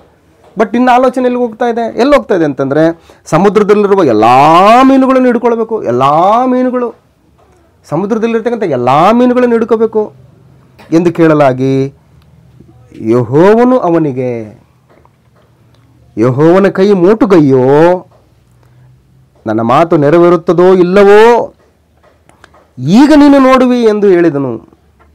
ನನ್ನ ಮಾತು ನೆರವೇರ್ತದೋ ಇಲ್ಲವೋ ಈಗ ನೀನು ನೋಡ್ತಿದ್ದಿ ನೀನು ಅಂತ ಹೇಳ್ತಾನೆ. ಸೊ ಹಾಗಾಗಿ ಪರಿಸ್ಥಿತಿಗಳು ಹಿಂಗಿದ್ದಾವೆ. ದೇವರ ವಿಷಯದಲ್ಲಾಗಲಿ, ಆತನ ಮಗನಾದಂಥ ಯೇಸು ಕ್ರಿಸ್ತನ ವಿಷಯದಲ್ಲಾಗಲಿ ಶಿಷ್ಯರಿಗೆ ಸಂದೇಹ ಅಂತಕ್ಕಂಥದ್ದು, ಅನುಮಾನ ಅಂತಕ್ಕಂಥದ್ದು ಅದು ತಕ್ಕದ್ದಲ್ಲ. ಯಾಕೆಂದರೆ ಕರ್ತನಾದ ಯೇಸು ಕ್ರಿಸ್ತನ ಹೇಳ್ತಾ ಇದ್ದಾನೆ, ಮತ್ತಾಯನ ಬರೆಸುವಾರ್ತೆ 6ನೇ ಅಧ್ಯಾಯ 25-26ನೇ ವಚನದಲ್ಲಿ, ಆಕಾಶದಲ್ಲಿ ಹಾರಾಡುವ ಹಕ್ಕಿಗಳನ್ನು ನೋಡ್ರಿ, ಅವು ಬಿತ್ತುವುದಿಲ್ಲ, ಕೊಯ್ಯುವುದಿಲ್ಲ, ಕಣಜಗಳಲ್ಲಿ ಇಟ್ಟು ತುಂಬಿಟ್ಟುಕೊಳ್ಳುವುದಿಲ್ಲ. ಆದಾಗ್ಯೂ ಕೂಡ ದೇವರು ಅವುಗಳನ್ನು ಸಾಕ್ತಾ ಇದ್ದಾನೆ, ಸಲಗ್ತಾ ಇದ್ದಾನೆ. ಅವುಗಳಿಗಿಂತ ಎಷ್ಟೋ ಹೆಚ್ಚಿನವ್ರು ನೀವು ಅಂತ ಹೇಳ್ತಾ ಇದ್ದಾನೆ. ಈ ಕಾರಣದಿಂದ ನಿಮ್ಮ ಪ್ರಾಣಾಧಾರಣೆಗೆ ಏನು ಊಟ ಮಾಡಬೇಕು, ಏನು ಕುಡಿಯಬೇಕು, ನಮ್ಮ ದೇಹ ರಕ್ಷಣೆಗೆ ಏನು ಒದ್ದುಕೊಳ್ಳಬೇಕು ಎಂದು ಚಿಂತೆ ಮಾಡಬೇಡ್ರಿ. ಊಟಕ್ಕಿಂತ ಪ್ರಾಣವು, ಉಡುಪಿಗಿಂತ ದೇಹವು ಮೇಲಾದದ್ದಲ್ಲವೇ? ಆಕಾಶದಲ್ಲಿ ಹಾರಾಡುವ ಹಕ್ಕಿಗಳನ್ನು ನೋಡ್ರಿ, ಅವು ಬಿತ್ತುವುದಿಲ್ಲ, ಕುಯ್ಯುವುದಿಲ್ಲ, ಕಣಜಗಳಲ್ಲಿ ತುಂಬಿಟ್ಟುಕೊಳ್ಳುವುದಿಲ್ಲ. ಆದಾಗ್ಯೂ ಪರಲೋಕದಲ್ಲಿರುವ ನಿಮ್ಮ ತಂದೆಯೂ ಅವುಗಳನ್ನು ಸಾಕಿ ಸಲಹುತ್ತಾನೆ. ಅವುಗಳಿಗಿಂತ ನೀವು ಹೆಚ್ಚಿನವರಲ್ಲವೋ? ನಿಮ್ಮನ್ನು ತನ್ನ ಸ್ವರೂಪದಲ್ಲಿ ತನ್ನ ಹೋಲಿಕೆಯಲ್ಲಿ ಉಂಟು ಮಾಡಿದನಲ್ವಾ? ನಿಮ್ಮಲ್ಲಿ ತನ್ನ ಆತ್ಮವನ್ನು ಇಟ್ಟಿದ್ದಾನಲ್ವಾ? ನೀವು ಪಾಪಗಳಿಂದಲೂ ಅಪರಾಧಗಳಿಂದಲೂ ಸತ್ತಂಥ ಸಂದರ್ಭದಲ್ಲಿ ನಿಮ್ಮನ್ನು ಹಾಗೆ ತನ್ನಿಂದ ದೂರ ಮಾಡದೆ ನಿಮ್ಮ ಪಾಪಗಳ ಪರಿಹಾರಕ್ಕೋಸ್ಕರ ನಿಮ್ಮನ್ನು ಪುನಃ ತನ್ನ ಮಕ್ಕಳನ್ನಾಗಿ ಅಂಗೀಕರಿಸಿಕೊಳ್ಳೋದಕ್ಕೋಸ್ಕರ ನೀತಿವಂತರೆಂಬ ನಿರ್ಣಯವನ್ನು ಕೊಡುವುದಕ್ಕೋಸ್ಕರ ತನ್ನ ಮಕ್ಕಳನ್ನಾಗಿ ಆ ಒಂದು ಶ್ರೇಷ್ಠವಾದಂಥ ಪದವಿಯನ್ನು ನಿಮಗೆ ಕೊಡೋದಕ್ಕೋಸ್ಕರ ತನ್ನ ಸ್ವಾಸ್ಥ್ಯಕ್ಕೆ ನಿಮ್ಮನ್ನು ಬಾಧ್ಯರನ್ನಾಗಿಸುವುದಕ್ಕೋಸ್ಕರ ದೇವರು ತನ್ನ ಸಂಕಲ್ಪಕ್ಕನುಸಾರವಾಗಿ ಕಾರ್ಯಕ್ರಮಗಳನ್ನು ನಡೆಸ್ತಾ ಇದ್ದಾನಲ್ವಾ. ನೀವು ಎಷ್ಟು ದೊಡ್ಡವರು, ಎಷ್ಟು ದೊಡ್ಡವರು ನೀವು ಆಲೋಚನೆ ಮಾಡಿ. ದೇವರ ವಿಷಯದಲ್ಲಿ, ಆತನ ಮಗನಾದಂಥ ಯೇಸು ಕ್ರಿಸ್ತನ ವಿಷಯದಲ್ಲಿ ಸಂದೇಹ ಅಂತಕ್ಕಂಥದ್ದು, ಅನುಮಾನ ಅಂತಕ್ಕಂಥದ್ದು ಶಿಷ್ಯರಿಗೆ ತಕ್ಕದ್ದಲ್ಲ. ಯೋಹಾನ ಬರೆದ ಸುವಾರ್ತೆ 14ನೇ ಅಧ್ಯಾಯದಲ್ಲಿ ಕರ್ತನಾದ ಯೇಸು ಕ್ರಿಸ್ತನ ಹೇಳ್ತಕ್ಕಂಥ ವಿಶೇಷವಾದಂಥ ಮಾತು, ನನ್ನ ತಂದೆಯ ಮನೆಯಲ್ಲಿ ಬಹಳ ಬಿಡಾರಗಳಿದೆ. ನಿಮ್ಮ ಹೃದಯವು ಕಳವಳಗೊಳ್ಳದೇ ಇರಲಿ. ಯೋಹಾನ ಬರೆದ ಸುವಾರ್ತೆ 14ನೇ ಅಧ್ಯಾಯ. ನಿಮ್ಮ ಹೃದಯವು ಕಳವಳಗೊಳ್ಳದೇ ಇರಲಿ. ದೇವರನ್ನು ನಂಬಿರಿ, ನನ್ನನ್ನೂ ನಂಬಿರಿ. ಅನುಮಾನ ಬೇಡ, ಸಂದೇಹ ಬೇಡ.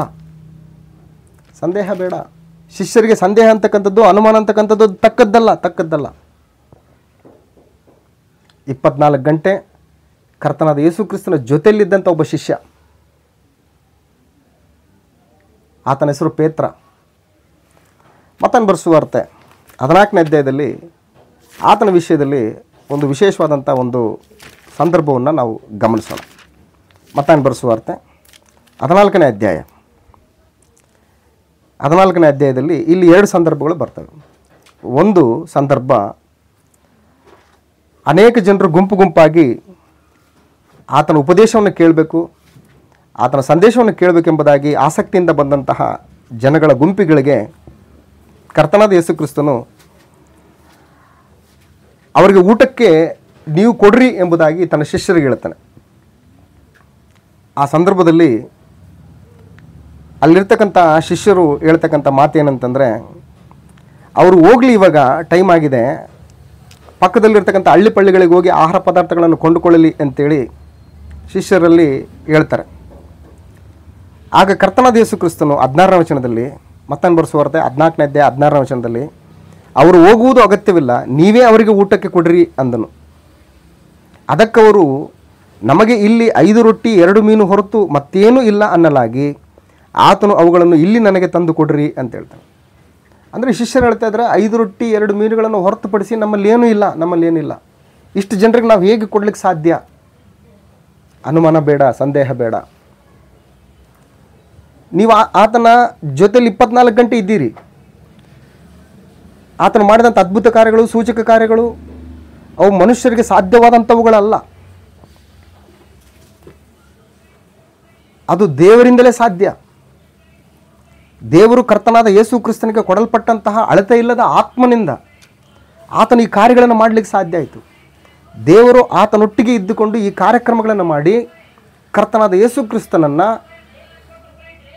ತಾನು ನೇಮಿಸಿದಂಥ ಮೆಸ್ಸಿಯನ್ ಎಂಬುದಾಗಿ ಸಾಕ್ಷಿ ಕೊಡ್ತಾ ಇದ್ದಾನೆ. ಸೊ ಇಂಥ ಒಂದು ವಿಷಯಗಳನ್ನು ನೀವು ಅನೇಕವಾಗಿ ನೀವು ಕಂಡಿದ್ದೀರಿ, ಅವುಗಳನ್ನ ಅನುಭವಿಸಿದ್ದೀರಿ. ಈಗ ಯಾಕೆ ಅನುಮಾನ? ನಮ್ಮಲ್ಲಿ 5 ರೊಟ್ಟಿ 2 ಮೀನುಗಳನ್ನು ಹೊರತುಪಡಿಸಿ ಬೇರೇನಿಲ್ಲ ಅನ್ನುವಂತಹ ಆ ಆಲೋಚನೆ ನಿಮ್ಮಲ್ಲಿ ಯಾಕೆ ಬಂತು? ಶಿಷ್ಯರಿಗೆ ಅನುಮಾನ ಅಂತಕ್ಕಂಥದ್ದು, ಸಂದೇಹ ಅಂತಕ್ಕಂಥದ್ದು ತಕ್ಕದ್ದಲ್ಲ. ಆಗ ಕರ್ತನಾದ ಯೇಸು ಕ್ರಿಸ್ತನು ಮಾಡ್ತಕ್ಕಂಥ ಈ ಮಹತ್ ಕಾರ್ಯ, ಈ ಅದ್ಭುತ ಕಾರ್ಯವನ್ನು ಒಂದು ಸಾರಿ ನಾವು ಗಮನಿಸ್ತಾ 20ನೇ ವಚನದಲ್ಲಿ, ಅವರೆಲ್ಲರೂ ಊಟ ಮಾಡಿ ತೃಪ್ತರಾದರು, ಮಿಕ್ಕ ತುಂಡುಗಳನ್ನು ಕೂಡಿಸಲಾಗಿ 12 ಪುಟ್ಟಿ ತುಂಬಿತು ಅಂತ ಹೇಳ್ತಾನೆ. ಅವರೆಲ್ಲರೂ ಊಟ ಮಾಡಿ ತೃಪ್ತರಾಗಿದ್ದಾರೆ, ಮಿಕ್ಕ ತುಂಡುಗಳನ್ನು ಕೂಡಿಸ್ಬೇಕಾದ್ರೆ ಅವುಗಳ ಸಂಖ್ಯೆ 12 ಪುಟ್ಟಿ ತುಂಬ್ತಾ ಇದ್ದಾವೆ. ಕ್ರಿಸ್ತನ ವಿಷಯದಲ್ಲಿ ಸಂಶಯ ಬೇಡ. ಇನ್ನು ಮುಂದುವರೆದ ಭಾಗದಲ್ಲಿ ಏನು ಹೇಳ್ತಾನೆ ಅಂತಂದರೆ 21ನೇ ವಚನದಲ್ಲಿ, ಊಟ ಮಾಡಿದವರು ಹೆಂಗಸರು ಮಕ್ಕಳು ಅಲ್ಲದೆ ಗಂಡಸರೇ ಹೆಚ್ಚು ಕಡಿಮೆ 5,000 ಮಂದಿ.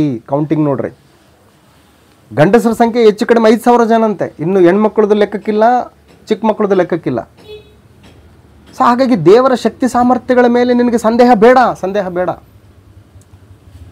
ಸಂದೇಹ ಪಡುವಂತಹ ಸ್ಥಿತಿಯಲ್ಲಿ ದೇವರು ನಿನ್ನ ಯಾವತ್ತೂ ನಿನ್ನ ಬಿಟ್ಕೊಡಲ್ಲ. ಆತ ನಂಬಿಗಸ್ತನು.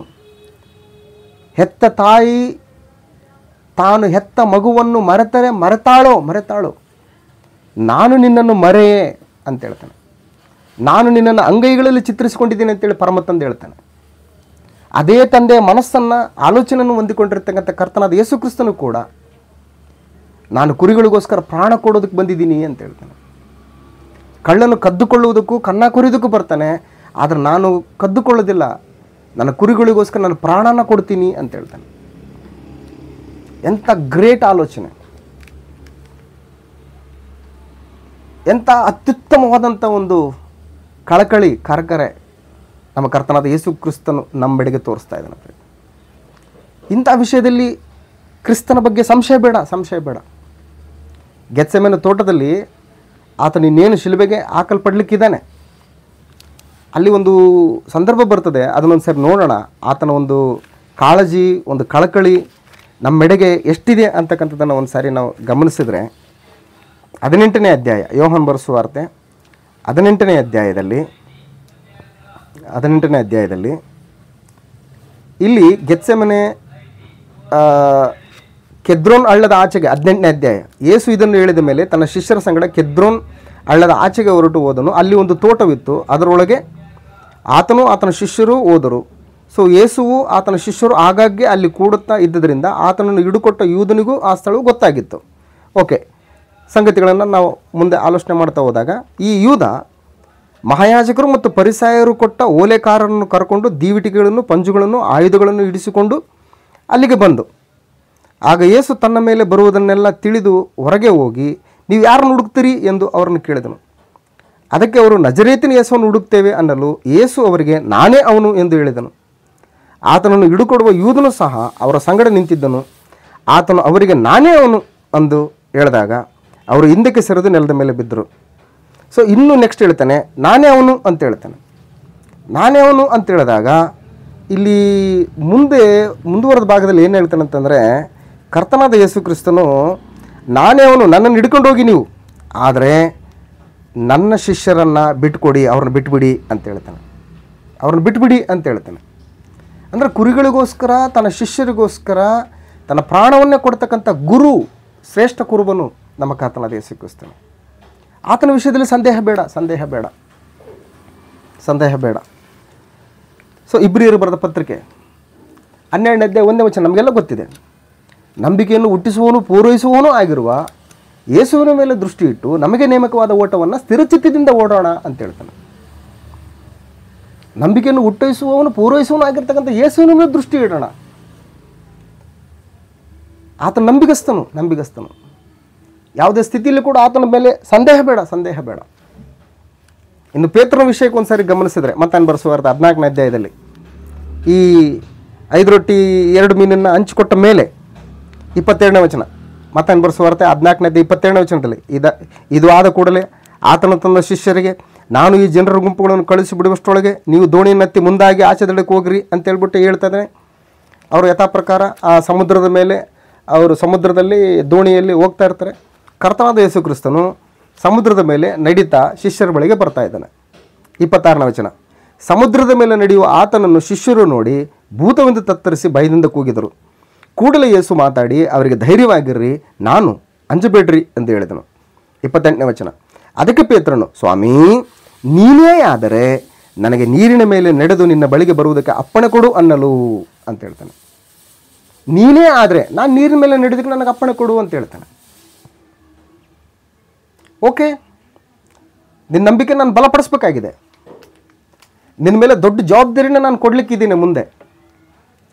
ಹಾಗಾಗಿ ನಿನ್ನನ್ನು ಇಂಥ ಒಂದು ಪರಿಸ್ಥಿತಿಗಳಲ್ಲಿ ನಿನ್ನನ್ನು ಬಲಗೊಳಿಸ್ತಕ್ಕಂಥ ಜವಾಬ್ದಾರಿ ನನಗಿರೋದ್ರಿಂದ ಓಕೆ ಲೆಟ್ಸ್ ಕಮ್, ಬಾ ಅಂತ ಕರೀತಾ ಇದ್ದಾನೆ. ಬಾ ಅಂದನು. ಆಗ ಪೇತ್ರನು ಯೇಸುವಿನ ಬಳಿಗೆ ಹೋಗುವುದಕ್ಕೆ ದೋಣಿಯಿಂದ ಇಳಿದು ನೀರಿನ ಮೇಲೆ ನಡೆದನು. ಆದರೆ ಗಾಳಿಯನ್ನು ನೋಡಿ ಭಯಪಟ್ಟು ಮುಳುಗುತ್ತಾ, ಸ್ವಾಮೀ ನನ್ನನ್ನು ಕಾಪಾಡು ಎಂದು ಕೂಗಿಕೊಂಡನು.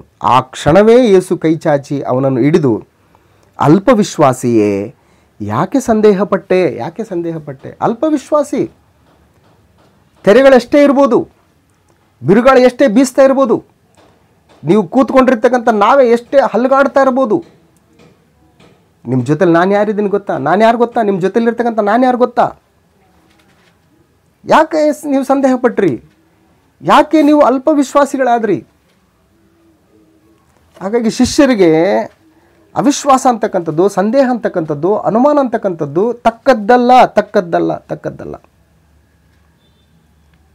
ದೇವರು ನಂಬಿದಂಥವರು ಯಾವತ್ತೂ ಕೂಡ ಎಂಥ ಪರಿಸ್ಥಿತಿಯಲ್ಲಾಗಲಿ ಕೂಡ ಅವರು ದಿಕ್ಕಿಲ್ಲದೆ ಬಿದ್ದಿರುವುದನ್ನಾಗಲಿ, ಭಿಕ್ಷೆ ಬೇಡಿ ತಿನ್ನುವುದನ್ನಾಗಲಿ ನೋಡಿಲ್ಲ ಅಂತೇಳಿ ಭಕ್ತನೊಬ್ಬನು ಕೀರ್ತನೆಗಳ ಗ್ರಂಥ 37ನೇ ಕೀರ್ತನೆಯಲ್ಲಿ ಆತನು ಉಲ್ಲೇಖ ಮಾಡ್ತಾನೆ. ಕೀರ್ತನೆಗಳ ಗ್ರಂಥ 37ನೇ ಕೀರ್ತನೆ 35ನೇ ವಚನದಲ್ಲಿ, ನಾನು ಬಾಲಕನಾಗಿದ್ದೆನು, ಈಗ ವೃದ್ಧನಾಗಿದ್ದೇನೆ. ಇಲ್ಲಿಯವರೆಗೂ ಈ ಮಧ್ಯಕಾಲದಲ್ಲಿ ನಾನು ಬಾಲಕನಾಗಿದ್ದೇನೆ, ಈಗ ವೃದ್ಧನಾಗಿದ್ದೇನೆ. ಈ ಮಧ್ಯಕಾಲದಲ್ಲಿ ನೀತಿವಂತನು ದಿಕ್ಕಿಲ್ಲದೆ ಬಿದ್ದಿರುವುದನ್ನಾಗಲಿ, ಭಿಕ್ಷಾ ಬೇಡಿ ತಿನ್ನುವುದನ್ನಾಗಲಿ ನಾನು ನೋಡಿಲ್ಲ ಅಂತೇಳಿದ. ದೇವರು ನೀತಿವಂತನನ್ನು ಯಾವತ್ತೂ ಕೈ ಬಿಡೋದಿಲ್ಲ. ಆತನ ನಂಬಿಗಸ್ತನು. ಆತನ ಮೇಲೆ ನಿನಗೆ ಎಳ್ಳು ಕಾಳಷ್ಟು ಸಂಶಯ ಬೇಡ, ಅನುಮಾನ ಬೇಡ, ಸಂದೇಹ ಬೇಡ. ಅದರಲ್ಲೂ ವಿಶೇಷವಾಗಿ ಶಿಷ್ಯರಿಗೆ ಈ ಆಲೋಚನೆ ಯಾವುದೇ ಕಾರಣಕ್ಕೂ ಬರಬಾರ್ದು. ಬಂದ್ರೆ ಏನಾಗುತ್ತೆ ಅನ್ನೋಂಥದ್ದನ್ನು ಒಂದೇ ಒಂದು ವಚನ ನೋಡಿ ಭಾಗನ ಮುಗಿಸುವಂಥ ಪ್ರಯತ್ನ ಮಾಡೋಣ. ಯೋಹಾನ ಬರೆಸುವಾರ್ತೆ 20ನೇ ಅಧ್ಯಾಯದಲ್ಲಿ ಕರ್ತನಾದ ಯೇಸು ಕ್ರಿಸ್ತನು ತಾನು ಸತ್ತು ಉಣಲ್ಪಟ್ಟು ತಂದೆಯಾದ ದೇವರಿಂದ ಎಬ್ಬಿಸಲ್ಪಟ್ಟ ಮೇಲೆ, ಪುನರುತ್ಥಾನ ಆದ ಮೇಲೆ ತನ್ನನ್ನು ತಾನು ಅನೇಕ ರೀತಿಯಾಗಿ ತನ್ನ ಶಿಷ್ಯರಿಗೆ ಮತ್ತು ಅನೇಕರಿಗೆ ಕಾಣಿಸ್ಕೊಳ್ತಾ ಇದ್ದಾನೆ. ಕಾಣಿಸ್ಕೊಂಡಂಥ ಸಂದರ್ಭದಲ್ಲಿ ಇಲ್ಲಿ ಈ ತೋಮ ಅಂತಕ್ಕಂಥವರು ಆ ಕಾಣಿಸ್ಕೊಳ್ತಕ್ಕಂಥ ಸಂದರ್ಭದಲ್ಲಿ ಅವರಿದ್ದಿಲ್ಲ. ಆಗೇನಾಗ್ತದೆ ಅನ್ನುವಂಥದ್ದನ್ನು ಒಂದು ಸಾರಿ ಗಮನಿಸೋಣ. 20ನೇ ಅಧ್ಯಾಯ 24ನೇ ವಚನ. ಯೋಹಾನ ಬರೆಸುವಾರ್ತೆ 20ನೇ ಅಧ್ಯಾಯ 24ನೇ ವಚನ. ಯೇಸು ಬಂದಾಗ 12 ಮಂದಿ ಶಿಷ್ಯರೊಳಗೆ ಒಬ್ಬನಾದ ದಿದುಮನೆನಿಸಿಕೊಳ್ಳುವ ತೋಮನು ಅವರ ಸಂಗಡ ಇರಲಿಲ್ಲ. ಹಾಗಾಗಿ ಯಾವಾಗಲೂ ಶಿಷ್ಯರ ಸಂಗಡ ಎಲ್ಲರೂ ಇರಬೇಕು. ಶಿಷ್ಯರೆಲ್ಲರೂ ಒಗ್ಗಟ್ಟಾಗಿರಬೇಕು. ಯಾಕಿರ್ಬೇಕಂತಂದರೆ ಕರ್ತನಾದ ಯೇಸು ಕ್ರಿಸ್ತನು ಏನು ವಿಷಯಗಳನ್ನು ಹೇಳ್ತಾನೋ ಅವೆಲ್ಲವೂ ಕೂಡ ನಮ್ಮ ಕಿವಿಗಳಿಗೆ ಬೀಳ್ತವೆ. ಬಿದ್ದಾಗ ನಮ್ಮಲ್ಲಿ ನಂಬಿಕೆ ಉಂಟಾಗ್ತದೆ. ಸಭೆಯ ಸಹವಾಸ ಅನ್ಯೋನ್ಯತೆಯಲ್ಲಿ ನಾವು ನಿರಂತರವಾದಂತಹ ಕಾರ್ಯದಲ್ಲಿ ತೊಡಗಿಕೊಂಡಿರುವಾಗ ಕ್ರಿಸ್ತ ನಂಬಿಕೆ ನಮ್ಮಲ್ಲಿ ದೃಢವಾಗುತ್ತೆ. ದೇವರು ತನ್ನ ಬಲದಿಂದ ನಮ್ಮನ್ನು ಮುಂದುವರಿಸ್ತಾನೆ.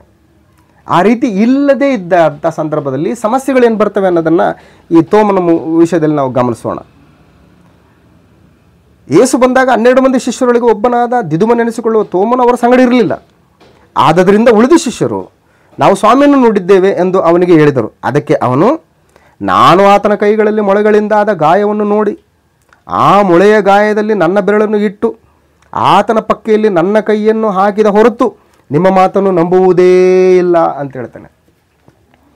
ತೋಮ, ನಾವು ನೋಡಿದೀವಪ್ಪ ಯೇಸು ಕ್ರಿಸ್ತನನ್ನು, ಆತನು ಎಬ್ಬಿಸಲ್ಪಟ್ಟಿದ್ದಾನೆ, ಆತನು ನಮ್ಮ ಜೊತೆ ಊಟ ಮಾಡಿದ್ದಾನೆ, ನಮ್ಮ ಜೊತೆ ನಡೆದಾಡಿದ್ದಾನೆ, ನಾವು ನೋಡಿದ್ದೀವಿ ಅಂತಂದರೆ ನೀವು ನೋಡಿರ್ಬೋದು. ಆದರೆ ನಾನು ಹೆಂಗೆ ನಂಬ್ತೀನಿ ಗೊತ್ತಾ? ಆತನ ಗಾಯಗಳಲ್ಲಿ ಕೈ ಹಾಕ್ತೀನಿ, ಆತನ ಪಕ್ಕೆಯಲ್ಲಿ ಕೈ ಹಾಕ್ತೀನಿ, ಆಗಲೇ ನಾನು ನಂಬೋದು ಅಂತ ಹೇಳ್ತಾನೆ.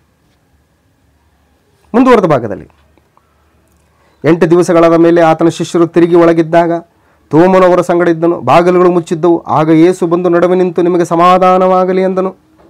ಆಮೇಲೆ ತೋಮನಿಗೆ, ನಿನ್ನ ಬೆರಳನ್ನು ಈ ಕಡೆ ಚಾಚಿ ನನ್ನ ಕೈಗಳನ್ನು ಮುಟ್ಟಿ ನೋಡು, ನಿನ್ನ ಕೈ ಚಾಚಿ ನನ್ನ ಪಕ್ಕೆಯಲ್ಲಿ ಹಾಕು, ನಂಬದವನಾಗಿರಬೇಡ ನಂಬುವವನಾಗು ಅಂತ ಹೇಳ್ತಾನೆ. ನಂಬದವನಾಗಿರಬೇಡ ನಂಬುವವನಾಗು ಅಂತ ಹೇಳ್ತಾನೆ. ನಂಬುವವನಾಗು ಎಂದು ಹೇಳಿದನು. 28ನೇ ವಚನ. ತೋಮನು ಆತನಿಗೆ, ನನ್ನ ಸ್ವಾಮಿ ನನ್ನ ದೇವರು ಎಂದು ಹೇಳಿದನು. ಯೇಸು ಅವನಿಗೆ, ನೀನು ನನ್ನನ್ನು ನೋಡಿದ್ದರಿಂದ ನಂಬಿದ್ದಿ, ನೋಡದೇ ನಂಬಿದವರು ಧನ್ಯರು ಅಂತ ಹೇಳ್ತಾನೆ. ಅಂದರೆ ತೋಮ ಲಾಸ್ಟ್ ಆಗ್ಬಿಟ್ಟ, ನೋಡದೆ ನಂಬ್ತಕ್ಕಂಥವ್ರು ಫಸ್ಟ್ ಆಗ್ಬಿಟ್ರು ಇವಾಗ. ಹಾಗಾಗಿ ಕ್ರಿಸ್ತನ ವಿಷಯದಲ್ಲಿ ಅವಿಶ್ವಾಸ ಅಂತಕ್ಕಂಥದ್ದು, ಸಂದೇಹ ಅಂತಕ್ಕಂಥದ್ದು ನಮ್ಮನ್ನು ಪೂರ್ತಿ ಹಿಂದಕ್ಕೆ ತಳ್ಳಾಕ್ಬಿಡ್ತದೆ. ಅದಕ್ಕೆ ಕರ್ತನಾದ ಯೇಸು ಕ್ರಿಸ್ತನ ಶ್ರೇಷ್ಠವಾದಂಥ ಮಾತು ಏನಂತಂದರೆ, ನೀನು ನನ್ನನ್ನು ನೋಡಿದ್ದರಿಂದ ನಂಬಿದ್ದಿ, ನೋಡದೇ ನಂಬಿದವರು ಧನ್ಯರು ಅಂತ ಹೇಳ್ತಾನೆ.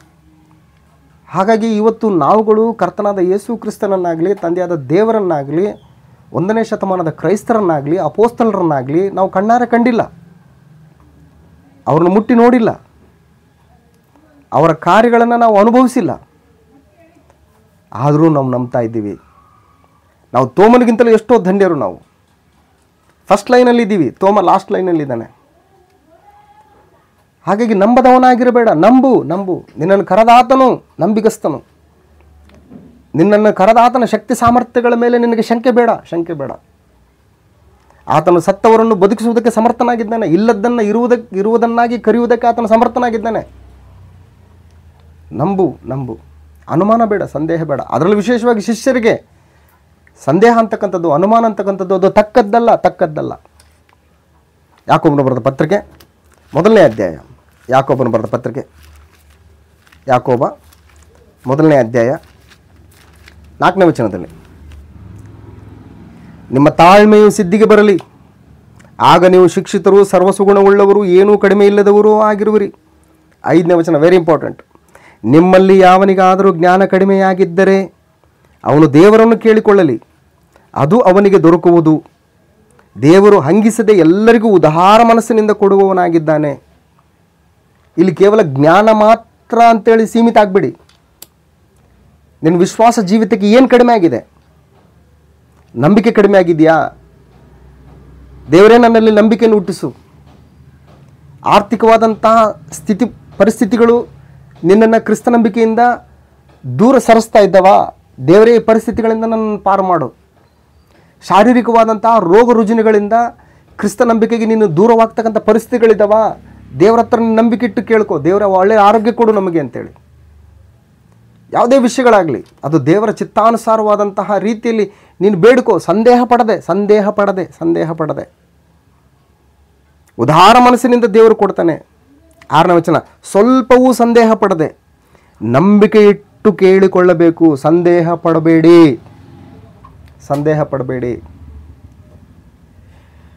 ಸಂದೇಹ ಪಡುವವನು ಗಾಳಿಯಿಂದ ಬಡಿಯಲ್ಪಟ್ಟ ಸಮುದ್ರದ ತೆರೆಯಂತೆ ಅಲಿಯುತ್ತಿರುವನು.